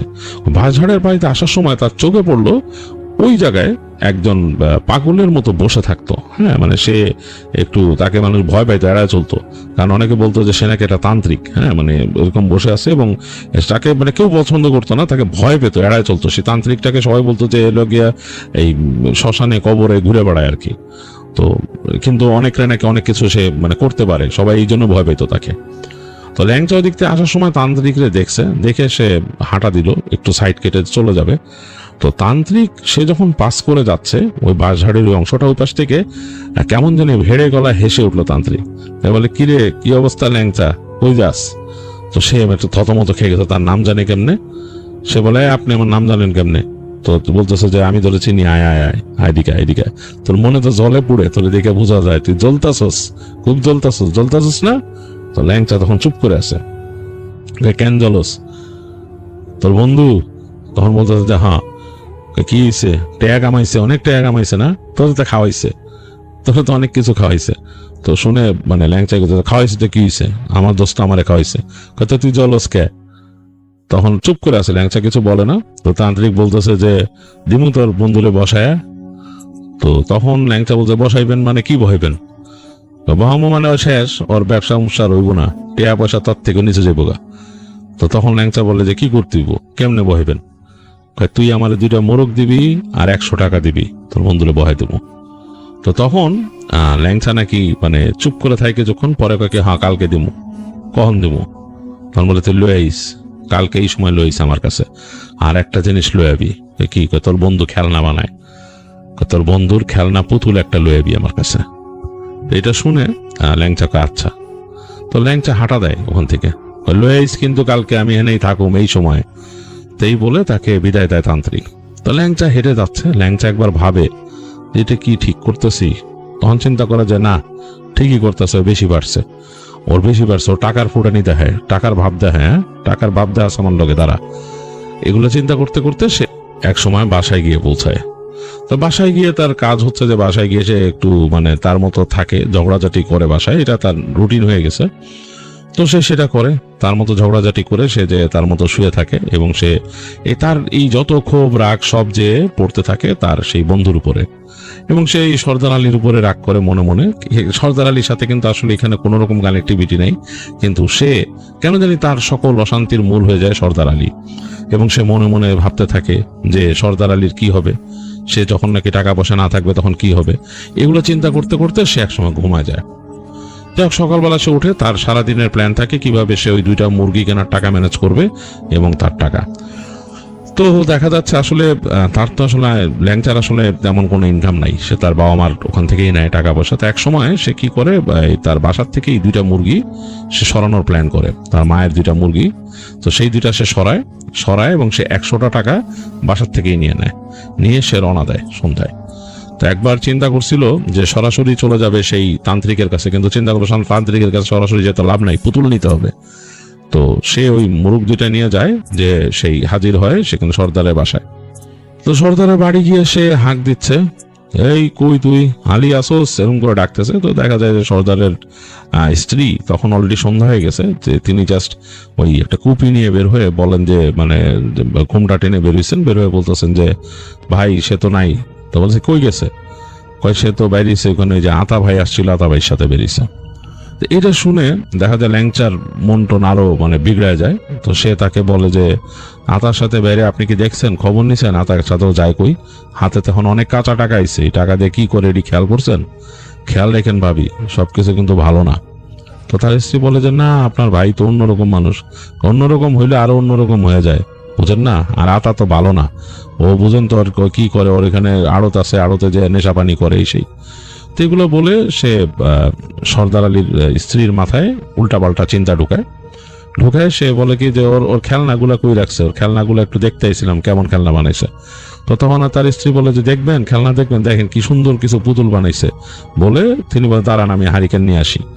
তো সর্দার আলীর স্ত্রী ঘর থেকে হারিকেন নিয়ে আসে, এসে তার ওই একটা পাশের যে এরকম কামরার মতো ছিল এক্সটেন্ডেড, মানে একটা এরকম ছাউনির মতো করছিল সর্দার আলী, সেটার দরজা খুলে হারিকেন নিয়ে দেখায়। তো ওইখানে ল্যাংচা উকি দিয়ে দেখে যে সুন্দর করে থরে থরে খেলনা সাজানো এসে, তো কাচের কতগুলা সুন্দর সুন্দর পুতুলের মতো তৈরি করছে। এগুলো আবার রং করতো, মানে এগুলো তো রং করা একটা কাছে, তার উপর আবার তুলি দিয়ে সুন্দর করে রং করতে হচ্ছে সর্দার আলী। তো সে ওখান থেকে একটা পুতুল আস্তে করে নেয়, নিয়ে বলে কি এটা আমি নেই ভাবি, নিবেন? তো ল্যাংচা বলে যে হ্যাঁ আমার খুব ভালো লাগছে এই পুতুলটা, আমি নিয়ে যাই, আপনি বললেন আলিতে যে আমি নিছি, ও রাগ করবো না, যখন আমি বলে দাম দিয়ে দেবো এটার। তো তখন তার স্ত্রী মানে সর্দার আলীর স্ত্রী সাথে সাথে বলে আরে না না দাম দেওয়া লাগবো না, আপনি নিয়ে যান, অসুবিধা নাই। তো সে বলে কেউ নিজে হাতেই তো এগুলো বানাইছে না, নিজেই আঁকছে। হ্যাঁ। তো সে আর কোনো কথা না বলে পুতুলটা সুন্দর করে নিয়ে বলে আপনার হাতে দেখছি মুরগা, মুরগা কই নিয়ে যান? কয় কিনলাম বাসার লিগে। তো তার স্ত্রী বলে যে হ্যাঁ। কয় যে সর্দার আনে না, হাতে করে কিছু আনে না? আরে আপনি তো দেখি সর্দার দেখি অন্যরকম হয়ে গেছে, তো বিয়ের আগে কত কিছু ঘরে লইতো হাতে করে, এখন আর আনে না? না আমি মাঝে মাঝেই বাসায় যাওয়ার সময় মাছ মুরগি যা পারি কিনে নিয়ে যাই। তো তখন সর্দারের স্ত্রী একটু গোমড়া হয়ে যায়, বলে আচ্ছা ঠিক আছে ভাই, তাই বলে বিদায় দেয়। তো ল্যাংচা ওখান থেকে পুতুল আর তার সেই মুরগি নিয়ে সে হাঁটা দেয়। হাঁটতে হাঁটতে সে বের হয়ে যায় সর্দার আলীর জায়গা থেকে, এবং এক সময় সে সেই যে বাঁশঝাড় ছিল ওই কবরস্থান ছাড়া অনেক দূর গেলে সেখানে সে বাঁশঝাড়ের ওইখানে, মানে বাঁশঝাড়টা হচ্ছে এরকম যে রাস্তা দিয়ে হেঁটে গেলে হঠাৎ করে ভাতে বেশ বড় একটা বাঁশের ঝাড়, মানে বিভিন্ন রকম ভাবে বাঁশ জন্মাইছে বিন্যাসে, এবং ঘুরে মাঝখান দিয়ে রাস্তাটা চলে গেছে, এবং দুই পাশে কিন্তু বাঁশ, ঘুরতে ঘুরতে এক জায়গায় মাঝখানে বেশ খানিকটা ফাঁকা জায়গা, ওই জায়গায় আবার একসাথে অনেকগুলো বাঁশ জন্মাইছে। ওই জায়গায় ওই তান্ত্রিকটা বসছে গতকালকে। আজকে ও যখন যাচ্ছে তখন কিন্তু অন্ধকার হয়ে গেছে, হাতেই মানে মুরগি, সেটার কক কক শব্দ হচ্ছে। হেঁটে সে ওখান থেকে ঢুকলো বাঁশঝাড়ে, ওখান থেকে হেঁটে হেঁটে সে একদম ওই ফাঁক ফোকর দিয়ে চলে গেল, যে দেখে যে হ্যাঁ ওই জায়গায় ওই তান্ত্রিক বসে আছে, এবং তান্ত্রিক একটা এরকম পিদিম জ্বালাইছে, মাটির একটা এরকম সরার মধ্যে পিদিম জ্বালাইছে, কেমন যেন একটা উদ্ভট একটা গন্ধ ছুটতেছে সেখান থেকে, এবং তান্ত্রিককে একেবারে অন্যরকম লাগতেছে দেখতে, মানে ভয়ানক লাগতেছে, কারণ সে তার মতো কাপড় পরে আছে, এবং সাধারণত দেখা যেত যে অনেক তান্ত্রিক ছিল তারা গেরুয়া কাপড় পরে, কিন্তু এই তান্ত্রিক দেখা যাচ্ছে কালো রঙের একটা কাপড় পেঁচানো শরীরে, এবং মাথার মধ্যে জট টট লেগে আছে অন্যরকম। তো মানে বেশ ভয়ঙ্কর লাগতেছে দেখে। তো ল্যাংচা মানে তান্ত্রিককে দেখে একটু ভয়ই পায় সে। তান্ত্রিকের কাছে আসার সাথে সাথেই তান্ত্রিক বলতেছে যাইছস? জিনিস লো আইসস আমার? টাকা লো আইসস? দে, মুরগা রাখ, এখানে রাখ। তো সে মুরগি যেটা রাখে ওখানে টাকা দে। তো সে টাকাটাও তান্ত্রিকরা দেয়। তান্ত্রিক এরকম টাকাটা নিয়ে তার ওখানে একটা ছিল, এটা নিচে ঢুকায় রাখে টাকাটা। তো তাহলে দেখে হাসে তান্ত্রিক, চোখ না খুলেই হাসতেছে, সেই টাকা তো আনসাস চুরি করে, মুরগিও আনসাস চুরি করে, আবার এই পুতুল এটাও লয়ে এসেছিস মিশা কথা কয়ে। তো থতমত খেয়ে যায় মানে ল্যাংচা, বলে যে আপনার কি? আমি আনছি। হ্যাঁ আনসাস, যাক আমারটা আমারে দিচ্ছিস, এখন তোর কাজ হইব, যা তুই বাসায় যা, তোর আর লাগবো না এখন। তো তখন ল্যাংচা বলে শেষ, কাজ শেষ, হইব তো? হইব মানে দেখবি তোর বন্ধুর কি হয়, দেখ যা। বলে যা যা এখনই যা, জায়গায় থাকিস না বেশিক্ষণ। তো ল্যাংচা যখন হেঁটে চলে যাচ্ছে, ল্যাংচা চিন্তা করলো এত কিছু দিলাম, মানে কি হবে কে জানে। তো হেঁটে যখন চলে যাচ্ছে তখন তাকে পিছন থেকে ডাক দিল সেই তান্ত্রিক, ল্যাংচা এদিকে এদিকে কি, তোর মনে কি সন্দেহ ঢুকছে যে কিছু হইব নি আমার বন্ধুর? তো ল্যাংচা বলে না, এদিকে এদিকে কাছে আয় কাছে। তো তান্ত্রিক যে কাছে আয় বলতেছে, ল্যাংচা ভয় পাইতেছে। এক সময় তান্ত্রিক বলে আরো কাছে আয়, একদম কাছে আসলো। তো তান্ত্রিক তার ওই যেখানে সে টাকাটা রাখছিল ওইটা নিচে হাত দিল। তো হাত দিয়ে একটা কি জানি বের করে আনলো, মনে হলো রোমস, একটা এরকম ছোট জিনিস। তো এটা ধর। তো মানে সে একটু কেঁপে উঠছে ল্যাংচা, হাত দিয়ে ধরে একটা রোমস কি জানি, মানে রোমালা। তাকায় দেখে একটা বিড়াল টাইপের কিছুর পা, একটা ক্লস, মানে নকালা। বলে এইটা এখন তোর একটা কাজ আছে। কি? এইটা নিয়ে তুই তোর বন্ধুর বাসার কাছে মাটিতে পুঁতে দিবি ওর সীমানার মধ্যে, তারপর তোর কাজ যা হবার হইব, যা। তো বলছে না এটা আমি করতে, যা, এটা না হইলে হইব না তোর কাজ, যা। তো ল্যাংচা আর তখন কথা না বাড়ায় সেই জিনিসটা নিয়ে হাঁটা দেয় এখান থেকে। তো সে বের হয়ে আসতেছে, সে চিন্তা করলো এই একটা ঝামেলা এক্সট্রা, এখন যদি আমি যাই আমার যদি দেখে ফেলে ওখানে, কি অবস্থা হবে, এবং তার কাছে একটু অস্বস্তি লাগতেছে। এবং ওই জিনিসটা নিয়ে যখন সে হাঁটতেছে তার কাছে কেন জানি মনে হইতেছে তার সাথে অন্য কেউ হাঁটতেছে সরসর করে আশপাশ দিয়ে, পাশের গাছপালার পাতা কাঁপতেছে, কেমন দিন লাগতেছে। আর তখনকার সিজন হচ্ছে ঠান্ডা, মানে ঠান্ডা পড়তেছে, তো তার শীতটা আরো বেশি লাগতেছে, বাতাস এসে তাকে বাড়ি মারতেছে গায়ে, মানে কেঁপে কেঁপে উঠতেছে। তো সে একবার চিন্তা করতেছে, তার মনে একবার চিন্তা আসলো যে আমি এগুলা না করে ওই যখন নাকি মানে ও গেছে আতার সাথে আমিও চলে যেতাম, যে ওখানে যে আড্ডা দিতাম, বন্ধুরা একসাথে ছিলাম, মজা করতাম, মানে তাহলে তো ভালোই তো, কি দরকার ওর টাকা পয়সা নষ্ট হোক, আর এটা দিয়ে আমার দিকে কি দরকার। এটা ভাবতে ভাবতেই আবার এক সেকেন্ডে তার মনে আসলো যে না, ওর টাকা পয়সা হয়েছে ভাব দেখায় খুব, ওই ভাব ওর ছুটাইতে দিব। হ্যাঁ, ভাব দেখা সামান লগে, ভালো ভালো গল্প করো সামান লগে, হ্যাঁ চোখে আসোস, এগুলো বলতে বলতে সে যায়। তো সে ওই বাড়ির কাছে যায়, বন্ধুর মানে সর্দার আলী বাড়ির কাছে যায়। তো যে দেখতেছে বাড়ির ভিতরে ঘরের মধ্যে বাতি জ্বলতেছে, সে আস্তে আস্তে করে কাছে যায়, কাছে গিয়ে সে একদম মানে সর্দার আলী ঘরের পাশে চলে আসে। তখন থেকে হাসাহাসি শব্দ শুনতেছে সে, যে তার বন্ধু বাসায় আসছে এবং তার স্ত্রীর সাথে হেসে হেসে কথা বলতেছে, দুজন হেসে হেসে কথা বলতেছে। এটা শুনে কেন জানি তার কাছে আরো মানে তার শরীরের মধ্যে কেমন জ্বলুনি উঠে যায়। তো সে কি করে, সাথে সাথে মানে হেঁটে চলে যায় বন্ধুর বাসার এই সাইডে, এসে দেখে যে গাছগাছালির পাশে মাটি নরম। তো ওই জায়গায় সে একদম মানে তার বেশ কেমন জানি জিদ লাগতেছে। সে আসলে ব্যক্তিগত পর্যায়ে ল্যাংচা একটু হিংসুর টাইপের মানুষ। সে মাটি হাত দিয়ে খুঁড়ে ফেলে, অনেকখানি খুঁড়ে সেখানে ওই পায়ের মতো জিনিসটা রেখে, ক্লয়ের মতো জিনিসটা, তারপর মাটি আবার চাপা দেয়, দিয়ে সে হাত মুছতে মুছতে ওখান থেকে হাঁটা দেয়। এবং তার মনের মধ্যে অকারণেই কেমন যেন একটা হিংসা কাজ করতেছে। তো সে যখন ওখান থেকে হেঁটে বের হয়ে যেতে থাকে মানে সর্দার আলী বাড়ির বাসার সীমানায়, তখন সে খেয়াল করে ঠিক বাসার সীমানার বাইরেই ওইখানে দুইটা কুকুর, যেখান দিয়ে সে ঢুকছে সেই জায়গায় দুইটা কুকুর দাঁড়ায় আছে, একদম কালো রঙের কুচকুচে কুকুর, চোখ দুইটা জ্বলতেছে, গড় গড় করতেছে, ল্যাংচার দিকে তাকায়। ল্যাংচা ভয় পেয়ে যায়, ল্যাংচা মনে করে যে এখন তাকে কামড় দিয়ে না ধরে। ল্যাংচা আস্তে আস্তে হেঁটে হেঁটে যায় এবং সে খেয়াল করে ওই কুকুরগুলা তাকে দেখে অনেকক্ষণ পর্যন্ত গড় গড় করতে থাকে। মনে হলো যে ওই কুকুরগুলা ওইখানে কোত্থেকে সে দাঁড়াইছে। তো ল্যাংচা তাড়াতাড়ি হেঁটে হেঁটে ওখান থেকে ব্যাক করে এবং তার বাসায় আসে। এসে তার তখন দেখে যে মানে তার বাসার মধ্যে মোটামুটি একটু স্থিতিশীল অবস্থা, তার স্ত্রী আশেপাশে নাই। সে চুপচাপ তার রুমে গিয়ে শুয়ে পড়ে, আর খাওয়া দাওয়ার চিন্তা করে না। তার কাছে কেমন যেন একটু প্রশান্তি লাগতেছে, যে সে মনে হয় কোনো মিশন সাকসেসফুল করে আসছে, এরকম লাগতেছে তার কাছে। যাই হোক, সে যখন মানে চোখ বন্ধ করে পড়ে আছে, শুনতেছে যে তার স্ত্রীর সাথে তার মা বলতেছে যে তার মুরগি হারাইছে, মুরগি কিভাবে কই গেল, এগুলা বিভিন্ন কথাবার্তা। যাই হোক, এক সময় ঘুমায় পড়ে, তার এটা মনে নাই, সে ঘুমায় পড়ে। তো ওই দিন রাতে সর্দার আলী শুয়ে আছে এবং তার স্ত্রী দুজনে কথা বলতেছে মানে ঘুমানোর আগে। তো তার স্ত্রী তাকে বলতেছে যে তুমি যে আতা ভাইয়ের কাছে যাও, ওখানে যে আতা ভাই নাকি উল্টাপাল্টা জিনিস খায়। তো সর্দার আলী তখন বলছে কি বলো উল্টাপাল্টা কথা, ও আতা এগুলা খাইবো কেন? তো এসে বলছে না আমি শুনছি। কার কাছে শুনছো? শুনছি, আমি শুনছি, নাম বলা যাবে না। যাই হোক, এই নিয়ে তাদের হাজব্যান্ড ওয়াইফের মধ্যে কথা কাটাকাটি শুরু হয়। তো সর্দার আলীরে বলতেছে তুমিও কি খাও নাকি? তুমি যে যাও, এখন তো হাতে টাকা আইছে, তোমার হাতে তো এখন অনেক টাকা। তো সর্দার আলী বলছে আমার হাতে অনেক টাকা মানে? তুমি জানো না আমার হাতে কত টাকা আছে? উল্টাপাল্টা কথা বলো কেন? তার বলছে না আমি বুঝি তোমার টাকা কই শেষ হয়, তুমি নিশ্চয় উল্টাপাল্টা অভ্যাস হয়েছে তোমার। এই দুজনের মধ্যে তর্ক বিতর্ক, ঝগড়া শুরু হয়েছে। এটা কখনোই সর্দার আলীর বাসায় হয় নাই, ওইটাই ফার্স্ট টাইম শুরু হলো।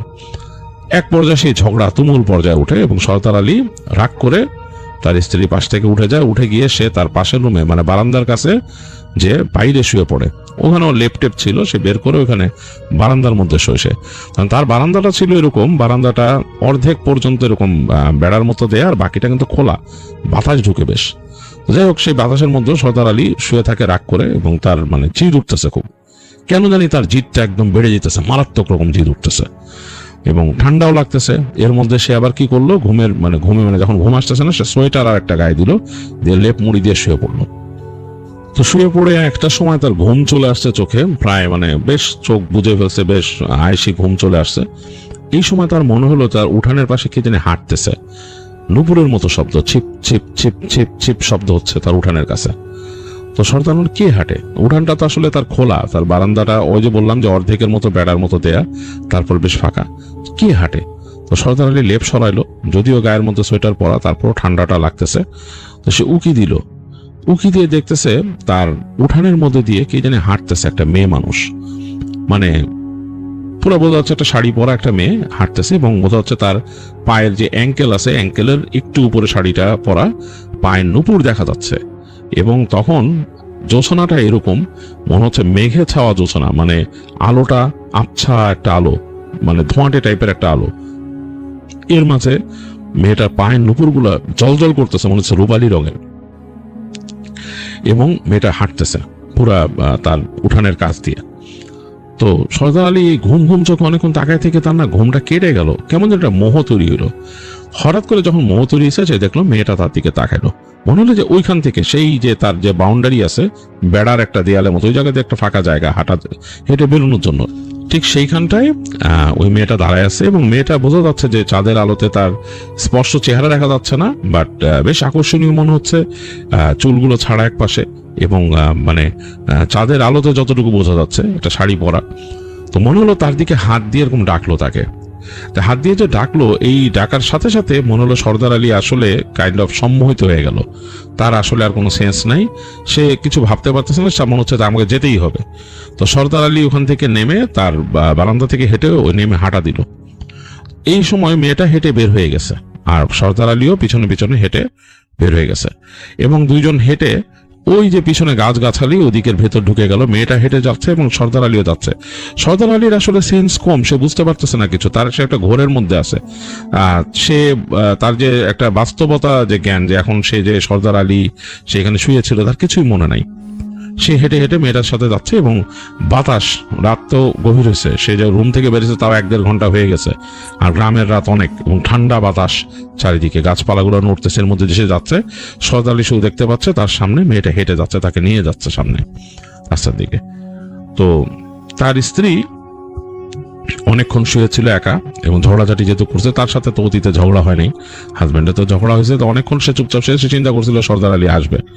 যখন আসে না, সে একসময় বিরক্ত হয়ে সে রাগ করে হাতে ওই যে হারিকেনটা কমায় রাখছিল সেটা বাড়ায়, সে বেরিয়েছে গেট থেকে, যে বকা দিবে যে কই কি ব্যাপার, কি হইলো, ফাইজলামি করেন, এগুলো বলতে বেরিয়েছে। বের এসে দেখে যে সর্দার আলী নাই, কি ব্যাপার। তো সে তাড়াতাড়ি এদিক ওদিক তাকাচ্ছে, দেখতেছে একদম হু হু করতেছে, উঠানে কেউ নাই, বাতাস খেলা করতেছে, তার ঠান্ডা লেগে গেছে। তো সে তো ভয় পেলো যে কই গেল লোকটা এত রাতের বেলা। তো সে মানে মানে হিতহিত তার জ্ঞানটা একটু রোপ হয়ে গেছে। সে তাড়াতাড়ি ওই গায়ের মধ্যে শাল পেঁচায় সে ওই হারিকেনটা নিয়ে বেরিয়েছে উঠানে এদিক ওদিক দেখতেছে। তো হারিকেন উঁচা করে যখন ধরছে, সে দেখতেছে যে তার যে বেড়া পার হয়ে সর্দার আলী হেঁটে হেঁটে যাচ্ছে একদিকে, মানে ওই রাস্তাটা দিয়ে, মানে দুই পাশে গাছগাছালি, মাঝখান দিয়ে সে দূর থেকে দেখছে। তো সে ওখান থেকে নাম ধরে ডাক দিছে, মানে সাধারণত নাম ধরে ডাকতো না, বাট নাম ধরে ডাকছে আলী। তো দেখে যে থামতেছে না, তো সে তখন ওখান থেকে তাড়াতাড়ি ওই অবস্থা থেকে দৌড় দিছে। তো দৌড় দিয়ে যে দেখতেছে যে সর্দার আলী হেঁটে যাচ্ছে, এবং সে দৌড়ায় যে কাছে যে পিঠে হাত দিছে। পিঠে হাত দেওয়ার সাথে সাথে সর্দার আলী দাঁড়ায় গেছে। দাঁড়ায় যে মনে হলো যে সে ঘুম থেকে উঠলো, এরকম উঠেতে সে অবাক হয়ে গেছে। তার স্ত্রী বলছে, তুমি এখানে? আপনি কই যেতেছিলেন এখানে? তো আমি তো জানি না, আমি এখান থেকে উঠা খেতে। তার স্ত্রী তখন বললো যে আপনি তোমার সাথে ইয়ার্কি মারেন, আসেন তাড়াতাড়ি। হাত ধরে তারা টাইনে নিয়ে আসলো, এনে তাকে ঘরে ঢুকায় দেখতে হাত পা জমে গেছে, তার নিজেরও সর্দার আলীরও। ঠান্ডা, শীত অনেক। তো কই যাইতেছিলেন আপনি? তো সর্দার আলী বলে যে না, আমি জানি না, আমি কোথা থেকে জানি হাঁটা ধরছি, বুঝলাম না কিছু। তো যাই হোক, রাতে ঘুমায় যায় দুইজনে, আর নাই, ঘুমায় যায় ওই রাত্রে, তারা ঘুমায় যায়। তো সকালবেলা ঘুম ভাঙে, সর্দার আলীর ঘুম ভাঙে, উঠে দেখে যে তার স্ত্রী উঠে গেছে, এবং সে উঠে তার জানি কেন জানি মেজাজ খুব খারাপ, সর্দার আলীর খুব রাগ লাগতেছে, নিজেই জান না কেন রাগ লাগতেছে। উঠে সে ঘরের থেকে উঠে যে তার হাত মুখ ধোয়, ওখানে তার ওখানে চাপকল ছিল, চাপকলে পানি দিয়ে, এবং সে যে হাত মুখ ধুয়ে যে ঢুকে তার খেলনার ওখানে, তো খেলনার ওখানে ঢুকে যে সে তো তার সবকিছু সুন্দর করে রাখা। তো সে বলে যে এই আমার পুতুল কই, দেখে যে একটা পুতুল নাই তার ওখানে, যে কোনার মধ্যে যে পুতুল করে রাখা, পুতুল নাই। তো সে বলে আমার পুতুল কই, চিল্লাইতে থাকে তার স্ত্রীর সাথে। সে বলে চিল্লান কেন? কয় যে এরকম পুতুল, আমার এখানে পুতুল ছিল, পুতুল কই? আপনার বন্ধু নিয়ে গেছে। কার কাছে জিজ্ঞেস করে দিছো? তুমি দিছো কেন এটা? আমার না জিজ্ঞে কেন দিছো? কয় যে দিছি, চাইছে, এখন কি কমু? তুমি তো আমার কহ নাই যে আইছিল। কয় বলি নাই, আমার মনে নাই। এই দুইজনের মধ্যে আবার ঝগড়া লাগলো, এবং ঝগড়ার এক পর্যায়ে খুবই রাগ করে সর্দার আলী মানে হাতের জিনিসপত্র ফেলে সে হেঁটে বাসার থেকে বাইরে চলে যায়। সে চিন্তা করে যে মানে কোন দিকে যাবে ঠিক নাই, হাঁটা দেয় একদিকে। তো হেঁটে যে সে আসলে যায় আতার ওইখানে, আতার সাথে কথা বলে, গল্প করে, আতার ওখানে বসে থাকে। আতার তাকে চা খাওয়ায়। তার বলে কি হয়েছে? বলে যে বাসায় এরকম ঝগড়াঝাটি। কি রে বেটা, তোর তো এরকম ঝগড়াঝাটি লাগতো না, তোর হঠাৎ করে কি বাসায় ঝগড়াঝাটি লাগলো? এটা কোনো কথা নাকি? বেটা চল বাসায় এগুলা করস নাকি? বলে চল তোর বাসায় যাই, যে দেখি কি হয়েছে ভাবির লোকে তোর। বলে আতা তাকে বাসায় নিয়ে আসে। এসে সর্দার আলী দেখে তার স্ত্রী বাসায় নাই। তার স্ত্রী ছোট একটা কাগজে তারে লিখে গেছে, আমি আমার বাবার বাসায় গেলাম, আমি এখন আর আসবো না। তো মেজাজটা তো গরম হইলো, সে খুব চিল্লাচিল্লি শুরু করলো। সর্দার আলী হ্যান ত্যান এসে তো আতা তাকে ঠান্ডা করলো, বললো এই বেটা এই করিস না, ভাবির রাগ হয়েছে গেছে, আবার চলে আসবো, তুই এখন এই করিস না, আজকে হেরে থাকতে দে, যা বাপের বাড়ি। তুই শুধু খবর নিবি যে সে ঠিক আছে কিনা, এটা তুই আজকে রাত্রে তার নিতে পারবি না, কালকে খবর নিস, হে পৌঁছাইবো বাসায়, যেহেতু তার বাপের বাড়ি গেছে জানে, বেশি তো দূর না এখান থেকে, এই তো পাশের গ্রামে। তো তুই শুধু মানে পরে খবর নিস, আর যদি 2 দিন থাকতে দে বাপের বাড়ি, তো দরকার হইলে তুই যে লবি, আর নাইলে হে নিজে আইব, তোর এত চিন্তা করার কিছু নেই। আর এইগুলা তুই কর বেটা, তুই নামাজ কালাম ঠিক মতো পড়, তোর কি হয়েছে বেটা, এরকম করস কেন? তাকে বুঝায় টুঝায় বলে যে এগুলা চিন্তা করিস না, চল আমরা খেয়ে আসি। তো দুপুরবেলা তাকে নিয়ে খাওয়ায় দাওয়ায়, খাওয়া দাওয়া করায় টরায়, বলে যে এইসব করিস না, আর কি নিয়ে ঝগড়া লাগছে? তো সে বলে যে এরকম এইগুলা নিয়ে ঝগড়া করেনি মানুষ বেটা, এটা তোর শয়তানে ধরছে, ধর বেটা, এগুলা বুঝায়।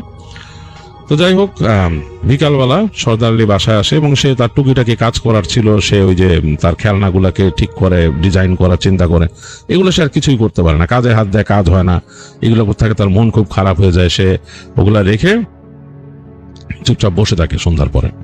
তো তখন চিন্তা করে সন্ধ্যা হয়েছে, মানে এখন কি করব, কিছু করার নাই। অন্য সময় তো বউ থাকে, গল্প করে, কথা বলে, আজকে সারাদিন সে আতার সাথে ছিল। তো সে একসময় মন খারাপ করে ঘরের মধ্যে সে শুয়ে পড়ে। সন্ধ্যার পর শুয়ে পড়ে, একসময় তার ঘুম এসে যায় এবং সে ঘুমায় যায়। তো ঘুমায় গেছে, কতক্ষণ ঘুমায় সে বলতে পারবে না। হঠাৎ করে সে শুনতে থাকে যে তার বাড়ির উঠানে কে যেন তার নাম ধরে ডাকতেছে, কিন্তু তার যে নামটা ডাকতেছে এটা তার বাপ ছাড়া কেউ ডাকে না, সেটা হচ্ছে সর্দার। তার বাপ তাকে ডাকে, সর্দার বেটা, এই সর্দার, এভাবে ডাকে তার বাবা। তো সে শুনলো যে তার বাবা ডাকতেছে, সে লাফ দিয়ে উঠে দেখে হারিকেন নিবানো, ঘরের মধ্যে হালকা আলো আধারি মানে কি জানলার ফাঁক দিয়ে রাতের আলো একটু আসতেছে, মানে ঠান্ডা, বেশ ঠান্ডা। এর মধ্যে সে লাফ দিয়ে উঠে তাড়াতাড়ি লেপটা সরায়, দৌড় দিয়ে যায়, সে ছিটকানিটা হাতের ঠাউরে খুলে ফেলে, মনে করে বাপ ডাকতেছে। মানে তার বাপ, তার বাবার নিয়ম ছিল, তার বাপ যেটা করছিল যে তাদেরকে বিয়ে দিয়ে আলাদা একটা ভিটা দিয়ে দিছিল, তার ভাইকেও তাই করছে। একমাত্র তার বাবার সাথে একমাত্র সর্দার আলীর ছোট ভাই যে আছে সে থাকে, কিন্তু তাই কিন্তু আলাদা করে দিচ্ছে, তার বাবা এই কাজটা করতো আর কি, ভিটাটা আলাদা করে তো ছেলেদের বিয়ে দিয়ে। তো সে মনে করছে বাপ এত রাত্রে কেন আসছে, এমন হইতে পারে মনে হয় আমার শ্বশুর বাড়ির লোকজন নালিয়ে দিছে বা কিছু, রাত্রেবেলা বাপ এখন আমার সাইজ করতে আসছে। চিন্তা করে সে দরজা খুলে দেখে উঠান ফাঁকা, খাকা করতেছে, কেউ নাই। তো চিন্তা করলো যে কই, কেই নাই, আব্বা কই। চিন্তা করে সেই দিক ওদিক তাকায় থাকে, হঠাৎ করে দেখে যে তার যে ওই বেরোনোর রাস্তা যেদিক থেকে মানে তার বাড়ির পিছন দিয়ে বের হয়, ওইখানে দেখে যে মানে আবছাইশের মধ্যে তার কাছে মনে হলো তার বাবা তার ওইখান থেকে যায়, সর্দার এদিকে আয়। তো সে চিন্তা করছে, আরে মানে আব্বা ওইখানে কেন? তো কে আব্বা কি ব্যাপার? তো বলে আয়, এরকম হাত দিয়ে তাকে ডাকছে আয়। তো সে মানে তাড়াতাড়ি নেমে আর কিছু চিন্তা না করে পায়ে জাস্ট কোনো মতো স্যান্ডেলটা গলা হাঁটা দিয়ে দেখে তার বাবা হেঁটে যাচ্ছে ওখানে গাছগাছালির মধ্যে দিয়ে, সেও হাঁটতেছে। এখন সে ওখান থেকে দূর থেকে ডাকতেছে, আব্বা কি ব্যাপার? তো তার বাবা কোনো উত্তর দেয় না, আর হেঁটে যাচ্ছে। তো সে কিন্তু তার বাবার চেহারা দেখে নাই, দেখছে যে একদম শাল পেঁচানো গায়ে, আর আব্বা তো ডাকছে, কণ্ঠ শুনছি। তা আব্বা হাইটে যেতেছে, আমার কই নিয়ে যাচ্ছে। তো সে মনে করতেছে যে তার বাবা তাকে নিয়ে যায় নাকি কোথাও, মানে হয়তো তার শ্বশুর বাড়ির থেকে কোনো খবর আসছে বা কিছু, তার মানে খারাপ লাগা শুরু করছে। সে বাপের পিছনে হেঁটে যাচ্ছে। তো তখন হয়তো রাত বাজে 9:30 বা 10টা এরকম হয়ে গেছে রাত, কিন্তু গ্রামে কিন্তু তখন অনেক রাত, মানে সেই সময়কার প্রেক্ষাপটে ঘটনা, যখনকার 90-এর দশকের ঘটনা, তখন কিন্তু এটা মানে মোটামুটি বেশ রাত। তো সে তার বাবার পিছে যাচ্ছে, তার বাপ হেঁটে যাচ্ছে রাস্তা দিয়ে, অন্ধকার রাস্তা, ওই মেঘে ঢাকা, 4টা মেঘে ঢাকা এবং হালকা আলো আছে, ঠান্ডা বাতাস, কনকনে বাতাস। তো সর্দার আলী ঠান্ডাও লাগতেছে। তো হাঁটতে হাঁটতে দেখলো তার বাবা সামনে গিয়ে রাস্তার এক পাশ থেকে নেমে গেল সাইডে। তো নেমে কই যাইতেছে তার আব্বা? তো সে একটু চিন্তা ভাবনা করতে তো বাবার পিছনে নেমে গেল। তো সে যখন নাকি রাস্তার পাশের ওই নিচু জায়গাটায় পা দিছে, তখন তার শরীরটা ঝিম করে উঠলো, কেমন জানি তার মাথার মধ্যে ঝিম করে উঠলো, মনে হলো তার শরীরের কন্ট্রোল কেউ নিয়ে ফেলতেছে, এরকম লাগা শুরু করলো। এবং সে হাঁটা শুরু করলো ওই বাবার পিছে। কিন্তু এখন সে তার আর বাপকে দেখতেছে না, এখন তার কাছে মনে হইতেছে তার সামনে কালো একটা ধোঁয়ার কুণ্ডুলির মতো অবয়ব, মানে একটা মানুষের মতো হাইট হবে, বেশ লম্বা, তার বাপ মোটামুটি লম্বা ছিল, সেরকম হাইটেরই একটা কুণ্ডুলির মতো অবয়ব হেঁটে যাচ্ছে এবং সে পিছে যাচ্ছে। তো সর্দার আলী হেঁটে যাচ্ছে ওটা, এবং তার মনে হচ্ছে যে তার শরীরের উপর তার কন্ট্রোল নাই। এক পর্যায়ে সেই কুণ্ডুলির মতো যে অবয়বটা সেটা ঢুকে গেল পুরনো কবরস্থানে, এবং সর্দার আলীও তার পিছে পিছে ঢুকলো। শুনশান কবরস্থান, কিচ্ছু নাই, একদম মনে হচ্ছে যে মানে একদম নিথর, রাতের শব্দ, রাতের এই ডাকতেছে যে ঝিঝি পোকা, এগুলো ডাকতেছে, এই পোকার শব্দ আর কিচ্ছু নাই। তো কবরস্থানের মাঝখানে একটা আইলের মতো আছে, ওইটা দিয়ে হেঁটে যাচ্ছে, দুই পাশে 2 সারি কবর এবং অনেক কবর আছে, পুরনো পুরনো কবর আছে। এই সাইডে এসে আবার দেখা যাচ্ছে যে কিছু মানে অন্য খ্রিস্টান ধর্মীয় মানুষ আছে, তাদের কবর ওইখানে আছে। তো ওইটার পাশ দিয়ে সে হেঁটে হেঁটে যাচ্ছে। তো কবরস্থানের শেষ মাথায় চলে আসছে। কবরস্থানের শেষ মাথায় হচ্ছে গিয়ে নদী, এবং নদীটা কেমন জানি গাছপালা দিয়ে মানে ছড়ায় গেছে, এই অংশটা মানে ঝোপঝাড় দিয়ে ছড়ায় গেছে। একটা পাশ বেশ শেওলা খাওয়া, ওই জায়গায় চলে আসছে ওই জিনিসটা, মানে ওই যে তাকে ফলো করা ওইখানে নিয়ে আসছে কাছে। তো সে যখন হেঁটে চলে আসে, তার কিন্তু কোনো বোধ শক্তি নাই, বোধ শক্তি প্রায় নাই হয়ে গেছে সর্দার আলীর। সর্দার আলী যখন ওখানে আসছে নদীর কর্নারে, সে চোখে দেখতেছে যে কতগুলো কুমির শুয়ে আছে নদীর পাশে, 2-3টা কুমির শুয়ে আছে, মানে এলোমেলো ভাবে। একটা কুমির সামনের দিকে, আর একটা কুমির তার পেছে লেজের কাছে, আর তার পাশেও মনে কুমির আছে একটা, এরকম 2-3টা কুমির ওখানে শুয়ে আছে। তো সর্দার আলীর কিন্তু কুমির দেখে ভয় পাওয়ার কথা, কিন্তু সে কিন্তু ভয় পাচ্ছে না, সেখানে যেন তাকায় আছে। কুমিরের থেকে তার ডিস্টেন্সও খুব বেশি না, এবং সেই ধোঁয়ার কুণ্ডলীর মতো যে অবয়বটা তার থেকে একটু সামনে ছিল, যেটা তার আগে তার বাবার মতো লাগছিল তার কাছে। হঠাৎ করে সেই ধোঁয়ার যে অবয়বটা সেটা পেছন ফিরলো, তার দিকে তাকাইলো। সে তাকায়, সর্দারের সারা শরীর জমে গেল ভয়ে এবং ঠান্ডায়। সে দেখলো যে ওই যে ধোঁয়ার কুণ্ডলীর মতো একটা অবয়ব, সেটা ঘুরছে, সেটা চোখ দুটো জ্বলতেছে তার দিকে, এবং মাথা ফট করে ঘুরাইছে। ঘুরে 1 সেকেন্ডে তার কানের কাছে চলে আসলো, এসে তার কানের কাছে বিড়বিড় করে কি জানি বলল, এবং সর্দারের সারা শরীর জমে গেল। তার সেন্সটা মনে হলো আরো পা থেকে মাথায় উঠে আসতেছে, এবং তাকে ওই একটা কণ্ঠ বেশ মোলায়েম ভাবে বলল যে কুমিরের লাথি মার, কুমিরটার ঠিক মুখের উপর লাথি মার। এবং তার কাছে মনে হলো যে এটাই করতে হবে। সে পায়ে পায়ে ঠিক কুমিরটার কাছে চলে আসলো, এসে সে ত্রিম করে এক লাথি বসাই দিল কুমিরটার মুখে, এবং লাথি মারার সাথে সাথে দেখলো যে কুমিরের চোখের উপর থেকে একটা লিড মানে পর্দার মতো সরে গেল, কুমিরের চোখ দুইটা বেরোলো, জ্বলতেছে চোখ দুইটা অন্ধকারে, এবং তার দিকে খ্যাস করে একদম চলে আসলো খুব ফেরোসাস ভাবে, মুখ হা করে, মানে তা কামড়ায় ধরবে। 1 সেকেন্ডের মধ্যে কি যে হইলো, পিছনের কুমিরটা আবার এই কুমিরটার লেজ কামড়ায় ধরে টান দিল, এবং কুমিরটার সাথে সাথে মানে 1 সেকেন্ডে সে কিন্তু মানে 1 সেকেন্ডের মধ্যে সর্দার আলীকে কামড়ায় ফেলবে। এই সময় সে খ্যাস করে মুখটা ঘোরায় পিছনের কুমিরটার দিকে মুখ নিয়ে গেল কামড়াইতে, এবং 2টা কুমিরের মধ্যে মানে মারামারির মতো শুরু হলো। 2টা মানে ঝাপাঝাপি করতে করতে পানিতে পড়ে গেল। আর ওই সময় সর্দার আলীর মনে হলো সম্মিত ফিরল। হঠাৎ করে সে তাকায় দেখলো তার আশেপাশে কেউ নাই, খা খা করতেছে, এবং 2টা কুমির পানির মধ্যে প্রচন্ড এরকম কামড়াকামড়ি করতে করতে নেমে গেল। সর্দার আলীর সাথে সাথে ওখান থেকে ঝেড়ে দৌড় দিল, মানে তার মাথার মধ্যে আর কিছু নেই, সে দৌড় দিছে। দৌড় দিয়ে সে চিন্তা করতেছে আমি কোথায়, তখন সে চিন্তা করছে আমি কবরস্থানে। আর সে দৌড়াইতেছে, মানে একদম ঝেড়ে দৌড়াইতেছে কবরস্থানের ভিতর দিয়ে, এবং সে তখন টের পাইলো তার পিছনে কে একজন ছুটে আসতেছে, মানে একদম মানে কবরস্থানে যে শুকনা পাতা পুতা সব মানে তোলপাড় করে সরাই দিয়ে কিছু একটা আসতেছে। সর্দার আলী 1 সেকেন্ডের জন্য পিছে তাকায়, দেখলো যে একটা বড় সাপ এরকম মাথা উঁচা করে তার দিকে আসতেছে, সেটা ফনাটা মাটি থেকে 1-1.5 ফিট উপরে হবে এরকম আসতেছে, এবং চোখ দুটা জ্বলতেছে। সর্দার আলী ঝেড়ে দৌড়াইছে, মানে তার আসলে কোনো মানে সেন্সই নাই, সে দৌড়াচ্ছে। এই সময় সে দেখলো যে মানে তার নাম ধরে চিৎকার করতেছে কে জানি, এবং বলতে দুলাভাই দুলাভাই, হাতে একটা লাঠি, হাতে হারিকেন নিয়ে লাঠি নিয়ে দুলাভাই দুলাভাই করতেছে রাস্তার মধ্যে। তো সে দৌড় দিয়ে সে বুঝতে পারছে এটা তার শালা। তো তার শালার নাম ধরে সে ডাকতে ডাকতে, মানে শালাকে ডাকতে ডাকতে, শফিক আমার বাঁচা বলে ডাকতে ডাকতে সে দৌড় দিয়ে এসে একদম সেই শালার গায়ের উপর পড়লো। শালা বললো কি হয়েছে আপনার, তাড়াতাড়ি ধরছে, তাহলে শরীর ঠান্ডা। শালা লাঠি নিয়ে তাকাইছে দিকে, দেখে না কিচ্ছু নাই আশেপাশে। সে বলতো সাপ আমার সাপ ধরলো, কিচ্ছু নাই। তো শালা বললো দুলাভাই কি হয়েছে আপনার, ঠান্ডা হন, আসেন। তো বাসায় নিয়ে আসছে, তাকে ধরে বাসায় এনে দেখে তার স্ত্রী কাঁদতেছে গেটের সামনে বসে, কি হয়েছে। তো এনে বাসায় ঢুকাইলো তাকে, বাসায় ঢুকায় তাড়াতাড়ি তার স্ত্রী মানে বললো কি হয়েছে আপনার, সারা শরীর ঠান্ডা, মানে একদম সে উদ্ভ্রান্তের মতো আচরণ করতেছে সর্দার আলী। তো তাকে লেপ দিয়ে চেপে ধরলো তার স্ত্রী, এবং তার শালাও চেপে ধরলো পাশ থেকে, এবং তাকে এনে বসাইলো খাটের মধ্যে। অনেকক্ষণ তাকে ধরে রাখার পর তার শরীরের এই কাঁপাকাঁপিটা একটু বন্ধ হলো। তাকে জিজ্ঞেস করছে তার স্ত্রী কি হয়েছে, তো সে কোনো উত্তর দিতে পারতেছে না। তো তার স্ত্রী তাকে দোয়া পড়ে পড়ে ফু দিতেছে, তার মন খুব খারাপ, কান্নাকাটি করতেছে।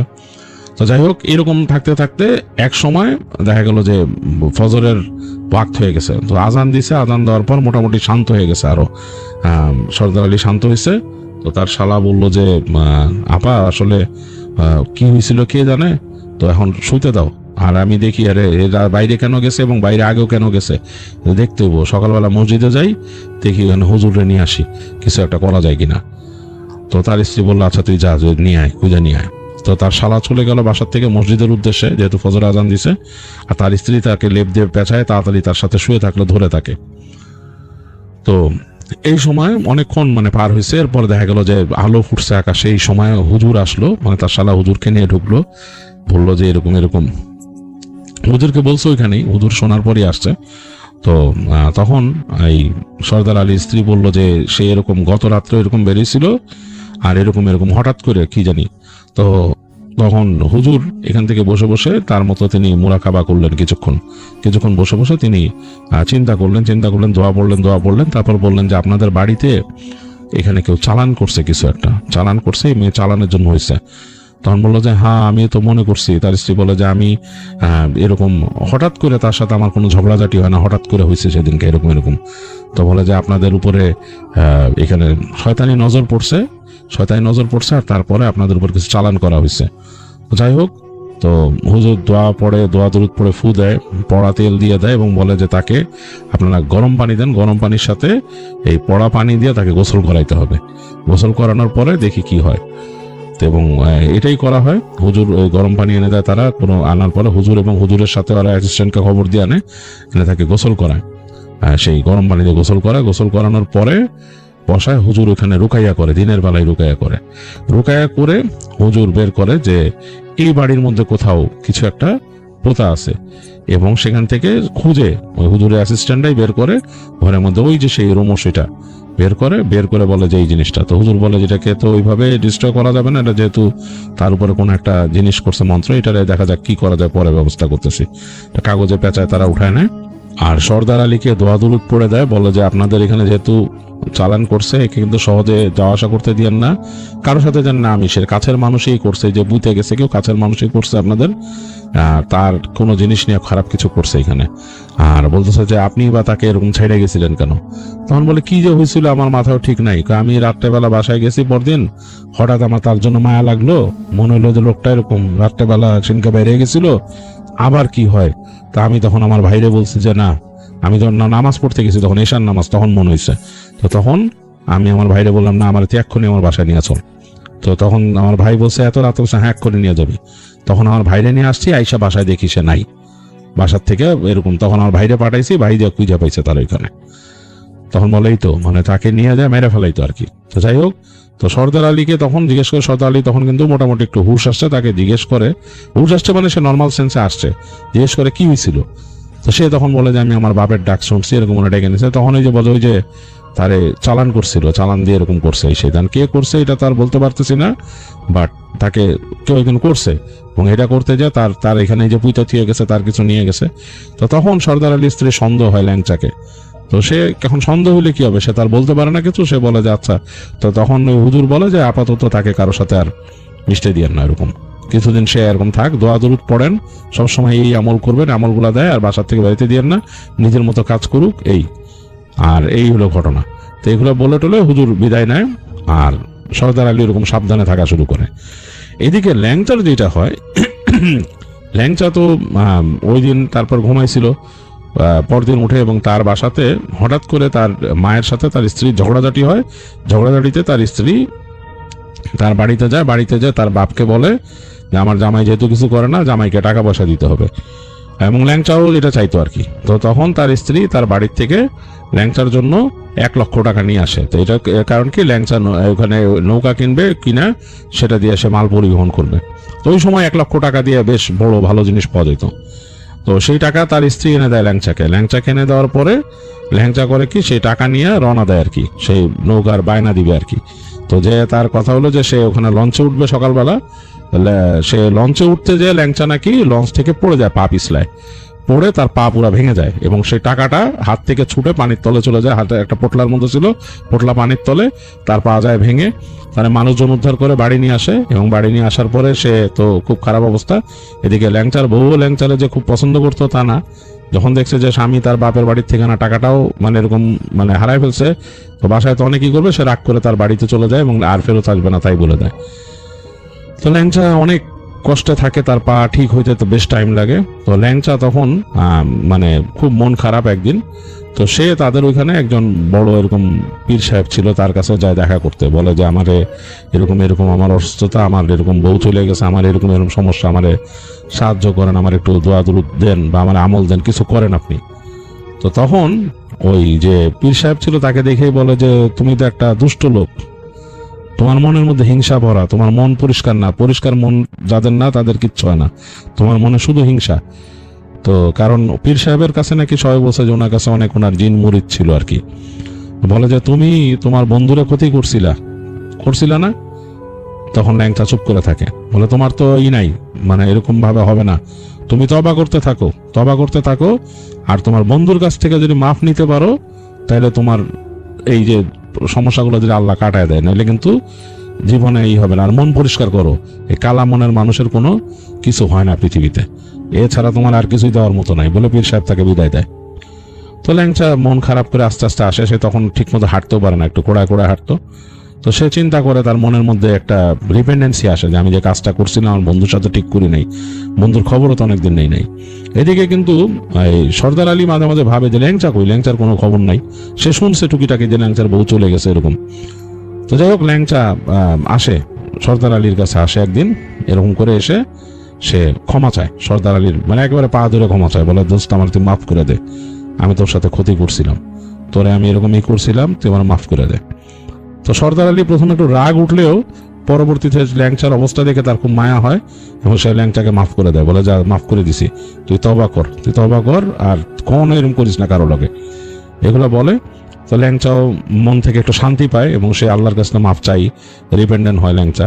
আর সর্দার আলীর কাছেও যে মাফ চায়, সর্দার আলী তাকে মাফ করে দিছে। আস্তে ধীরে এই সর্দার আলী এবং তার বন্ধু আতা, এরা দুইজন যে ল্যাংচার স্ত্রীকে বুঝায় শুনে তার বাড়ির থেকে তাকে এনে দেয় এবং সর্দার আলী ল্যাংচা মিলেই তাকে একটা ব্যবসার ব্যবস্থা করে দেয়, টুকিটাকি সে ব্যবসা করে খেতে পারে। একসময় ল্যাংচারও পা ঠিক হয় এবং ল্যাংচাও নাকি আস্তে ধীরে ভালো মানুষ হয়ে যায়। তো এই ছিল ঘটনা মনিরুল খন্দকারের পাঠানো তার ফুপু বাড়ির, এবং আমার কাছে বেশ ইন্টারেস্টিং লাগছে।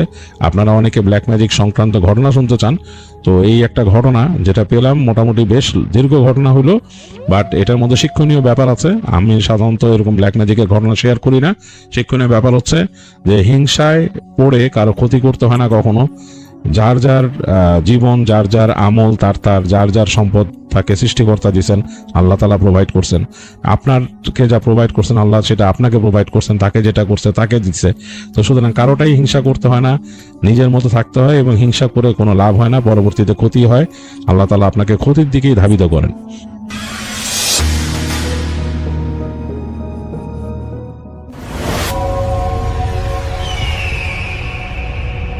ধন্যবাদ রাসেল ভাই আমাকে ঘটনা বলার সুযোগ দেওয়ার জন্য। আমার নাম রিপন, আমি এসেছি আদিত্যমারি লালমিয়ার থেকে।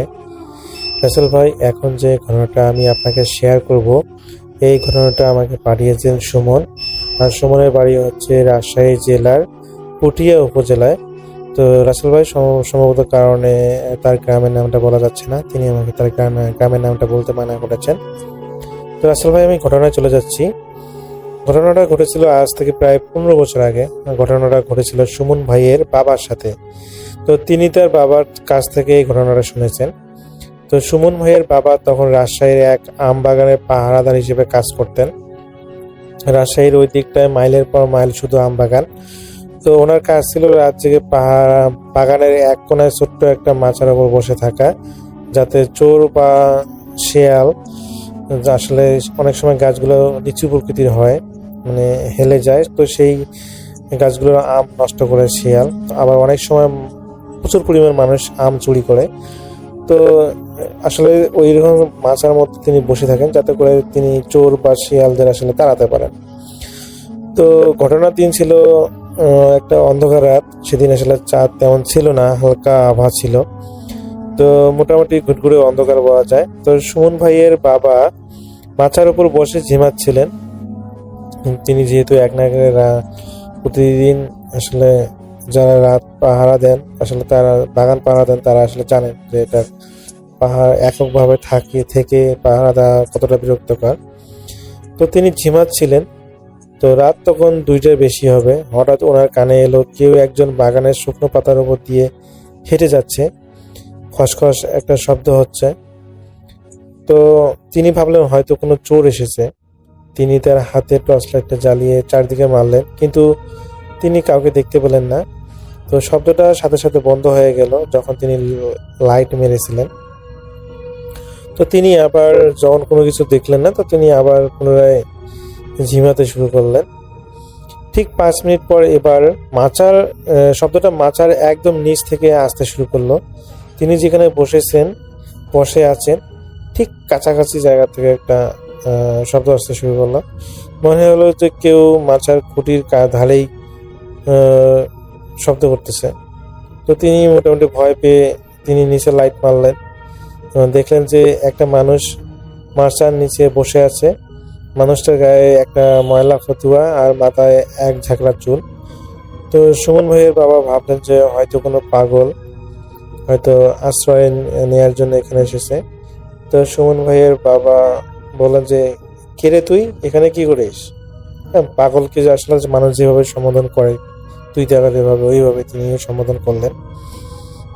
তো সেই লোকটা কোনো কথা বললো না, শুধু মুখটা উপরের দিকে তুললো। তো টর্চের আলো সুমন ভাইয়ের বাবা দেখলেন লোকটার চোখের মণি দুটো একদম সাদা, যেখানে আসলে কালো অংশটা নেই বলে চলে। আর লোকটার দাঁত বের করে এমনভাবে হাসছে যা দেখে ওনার খুবই ভয় লাগলো। তো লোকটা হঠাৎ করে ওনার দিকে হাতটা বাড়িয়ে দিল। তো ওনার মনে হলো যে লোকটার হাত অস্বাভাবিকভাবে লম্বা হয়ে তার দিকে মাথা পর্যন্ত চলে আসতেছে। তো সুমন ভাইয়ের বাবা দেখলেন যে সেই লোকটা হাতটা মাচার খুঁটি দিয়ে ওনার দিকে উঠে আসছে। তিনি তো ভয়ে কুকুরে মাচার এক কোনায় চলে গেলেন এবং লোকটা হাতটা সাধারণ মানুষের মতো ছিল না, আসলে আঙুলগুলো ছিল অনেক লম্বা আর নখগুলো দেখতে ছিল পশু পাখির মতো ধারালো। তো সুমন ভাইয়ের বাবা চিৎকার করতে চাইলেন, কিন্তু ওনার মনে হলো যে উনি যে চিৎকার করছেন কোনো আওয়াজ বেরোচ্ছে না। তিনি দেখলেন যে লোকটা মাচার নিচে খুব ধীরে লয়ে বলতে লাগলো, তোর ব্যাগে কি আছে আমাকে দে, আমি অনেকদিন কিছু খাই না। তো সুমন ভাইয়ের বাবার কাছে রাতে খাওয়ার জন্য কয়েকটা রুটি আর একটু গুড় ছিল। তিনি ভয়ে কাঁপতে কাঁপতে ব্যাগটা তিনি মাচার নিচে ফেলে দিলেন। তো ব্যাগটা নিচে পড়ার সাথে সাথে সেই হাড় কাঁপানো খসখস শব্দটা আবার শুরু হলো। তিনি এবার টর্চ মেরে দেখলেন লোকটা ব্যাগটা হাতে নিয়ে খুলছে না, বরং মুখ দিয়ে ব্যাগটা ছিঁড়ে ফেলতেছে। তো নর্মালি মানুষের আচরণ হচ্ছে যে তারা মানুষের মতো আচরণ করে, যে হাত দিয়ে খুলে ভিতরে কি আছে সেটা সুন্দরভাবে দেখে, কিন্তু এখানে সুমন ভাইয়ের বাবা দেখতেছেন যে সেই লোকটা হাত দিয়ে না খুলে তার মুখ দিয়ে সেই ব্যাগটাকে ছিঁড়ার চেষ্টা করতেছে। নর্মালি জন্তু পশুরা যেরকম করে আসলে তারা খোলে না, ওই মুখ দিয়ে ছেঁড়ার চেষ্টা করে, ঠিক সেই রকম ভাবে তিনি সেই লোকটা আর কি ব্যাগটা ছিঁড়ে ফেলতেছে। তো সুমন ভাইয়ের বাবা সেই মুহূর্তে আমবাগানের চারপাশ থেকে তিনি তার লাইটের আলোতে দেখেন যে অনেকগুলো ছায়া তার মাথার দিকে আস্তে আস্তে আস্তে এসে। তো তার কাছে মনে হচ্ছিল যে আমবাগানের অন্ধকার থেকে যেন অনেকগুলো মানুষ একই ভঙ্গিতে পা টেনে টেনে ওনার মাথার দিকে আসতেছে। তো সুমন ভাইয়ের বাবা বুঝলেন যে এগুলো কোনো মানুষ নয়। তো তিনি এনার গলার কাছে থাকা একটা তসবি ছিল, তো তিনি সেই তসবিটা হাতের মধ্যে মুঠো করে নিয়ে শক্ত করে ধরলেন এবং তিনি যত দোয়া দরুদ আছে জানেন, যেগুলো তিনি জানেন সেগুলো তিনি পড়তে শুরু করলেন। তো যখনই পড়তে শুরু করলেন তো ওনার কাছে মনে হয়েছিল যে দূরের ওই ছায়াগুলো যেন একটা করে আর্তনাদ করতেছে, একটু হালকা আর্তনাদ করতেছে, জোরে না, একটু হালকা। তো এটা কিছুক্ষণ চলতে থাকলো। এক সময় সুমন ভাইয়ের বাবা অনুভব করলেন যে তার মাথাটা যেন প্রচন্ড পরিমাণ ঠান্ডা হয়ে যাচ্ছে, এবং সেই ঠান্ডার কারণে সুমন ভাইয়ের বাবার পাগুলোও যেন, যেহেতু তিনি এখানে বসেছিলেন, তার কাছে মনে হয়েছিল যে পাগুলোও যেন প্রচন্ড পরিমাণে ঠান্ডা হয়ে যাচ্ছে। তিনি প্রচন্ড পরিমাণ ঠান্ডা অনুভব করতেছেন, অথচ এটা শীতকাল ছিল না। তো কি করবেন তিনি কোনোভাবেই কোনো কিছু বুঝতে পারতেছেন না। তো এক সময় তিনি দেখেন যে সেই ছায়াগুলো তার একদম মাথার কাছাকাছি চলে এসেছে, এবং সেই ছায়াগুলো সেই পাগলটার মতোই দেখতে। তো তাদের চোখগুলো ছিল সাদা প্রকৃতির, এবং এগুলো যখন তিনি লাইট মেরে চতুর্দিকে দেখতেছেন, তিনি তার জ্ঞান আসলে হারিয়ে ফেলেন। তিনি আর তার জ্ঞান ধরে রাখতে পারেননি, সেখানে তিনি সেন্সলেস হয়ে পড়ে যান। তো ওনার যখন জ্ঞান ফেরে, তো উনি তখন দেখেন যে সুমন ভাইয়ের বাবা খুবই অবাক হন, কারণ তার সাথে থাকা ব্যাগটা, সেই ব্যাগটা তার সাথেই আছে, কিন্তু সেই ব্যাগটার মধ্যে খাবারগুলো শুধু নেই। এবং যখন তিনি লাইট দিয়ে আশেপাশে তাকান, দেখেন যে সেই ছায়াগুলো বা সেই পাগল লোকটার কোনো অস্তিত্ব এখন নেই, কিন্তু ফাঁকতে আর কি তার যে খাবারগুলো তিনি নিয়ে এসেছিলেন বাসায় থেকে, যেগুলো খাওয়ার জন্য, সেই খাবারগুলো নাই। তো রাসেল ভাই এখানে আসলে ওই যে তিনি যতক্ষণ পর্যন্ত অজ্ঞান অবস্থায় ছিলেন, তো তিনি যখন চিন্তা করলেন যে আচ্ছা আমি কতক্ষণ পর্যন্ত অজ্ঞান অবস্থায় ছিলাম, যখন তিনি তার হাতে থাকা হাত পিঠের দিকে লক্ষ্য করলেন, দেখলেন যে প্রায় ফজর হওয়ার সময় এসেছে, মানে কিছুক্ষণ পর আজান দেবে এরকম একটা মুহূর্ত। আসলে তিনি প্রায় 3 ঘন্টা ধরে তিনি আসলে অজ্ঞান অবস্থায় ছিলেন। তো তিনি আর সেখানে একমাত্র দেরি না করে সেই বাগানের পার্শ্ববর্তী একটা মসজিদে তিনি যান। তিনি যেতে যেতে সেই মসজিদে আজান দেওয়া শুরু হয়, মানে যারা মুয়াজ্জিন ফজরের আজান দেন, এবং তিনি সেই মসজিদে যান এবং যাওয়ার পর সকালের নামাজ আদায় করেন। রাসেল ভাই নর্মালি আসলে সুমন ভাইয়ের বাবা নামাজ পড়েন না, তো ওনার ওই জায়গা থেকে, যেহেতু ওনার বাসাটা অনেক দূরে, বাসা যাওয়াও সম্ভব না, তো তিনি আসলে ওই সকালের নামাজটা মসজিদে যেয়ে পড়েন, যেহেতু মসজিদটা কাছাকাছি। তো নামাজ পড়ার পর তার কাছে মনে হয় যে তার শরীরটা অনেক হালকা হয়ে গেছে, একদম স্বাভাবিক। তো এরপরে তিনি নামাজ পড়া শেষে হুজুরের সাথে, ওখানকার যে মুয়াজ্জিন আছে তার সাথে তিনি কথা বলেন এবং বলেন যে হুজুর এরকম এরকম রাতে আমার সাথে ঘটনা ঘটেছে, তো আপনি কিছু একটা পরামর্শ বা কিছু একটা দেন। তো সেই হুজুর যখন ওনাকে পরীক্ষা করলো, তো দেখলো যে উনি আসলে খুবই ভয়ের মধ্যে আছেন, যেহেতু গত রাত্রে এরকম একটা ঘটনা ঘটেছে। পরে তো সেই হুজুর আর কি তাকে একটা পানি পড়া দেন, ওখানে বললেন যে আপনি একটা বোতল নিয়ে আসেন, আমি আপনাকে পানি পড়া দিচ্ছি। তো পরে সুমন ভাই বাবা একটা বোতল নিয়ে আসেন এবং ওনাকে একটা পানি পড়া দেওয়া হয়। তো বলেন যে আপনি হলো ডিউটি করার আগে এখানকার একটু পানি আপনার খাবার পানির সাথে মিক্সার করে খেয়ে তারপরে হলো আপনি ডিউটিতে যায়েন, সমস্যা হবে না। তো রাসেল ভাই উনি যেভাবে বলেছেন, ও দেখা যায় সুমন ভাইয়ের বাবা ওইভাবেই কাজ করেছেন। তো উনি ডিউটিতে যাওয়ার আগে এই খাবার পানির সাথে মিক্সার করে তিনি পানি খেয়ে তো ডিউটিতে যেতেন। তো রাসেল ভাই এরপর থেকে আসলে ওনার সাথে এই ধরনের ঘটনাগুলো আর ঘটেনি। রাসেল ভাই যদিও জানি যে এটা আসলে অত ভৌতিক একটা ঘটনা না, কিন্তু আমার কাছে ঘটনাটা ভালো লেগেছে। তো যারা আসলে রাত বিরাতে পাহারা দেন, তো তারা আসলে এই জিনিসটা কিন্তু উপলব্ধি করতে পারবেন যে একা একা পাহারা দেওয়া কতটা ভয়ঙ্কর। তো রাসেল ভাই এটা ছিল ঘটনা।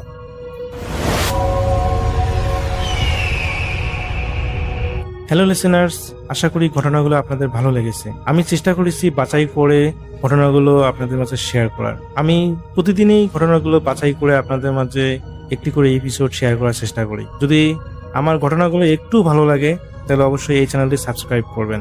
আর আপনারা কোথা থেকে এই ঘটনাগুলো শুনতেছেন, যদি আপনাদের ঠিকানাগুলো জানান তাহলে আমি অনেক কৃতজ্ঞ হব। তাহলে আমি বুঝতে পারবো যে আপনারা কোথা থেকে শুনতেছেন। এছাড়াও আপনাদের মাঝে যদি কোনো ঘটনা থেকে থাকে তাহলে অবশ্যই আমাদের ইমেলে দেওয়া ঠিকানায় ঘটনাটা পাঠাবেন। তাহলে নেক্সট এপিসোডে আপনার সেই ঘটনাটা আমরা রাসেল ভাইয়ের মাধ্যমে অথবা আমরা নিজেরা পড়ে শোনাবো। তো ভালো থাকবেন, সুস্থ থাকবেন এই প্রত্যাশায় আজকের মতো বিদায় নিচ্ছি। আল্লাহ হাফেজ।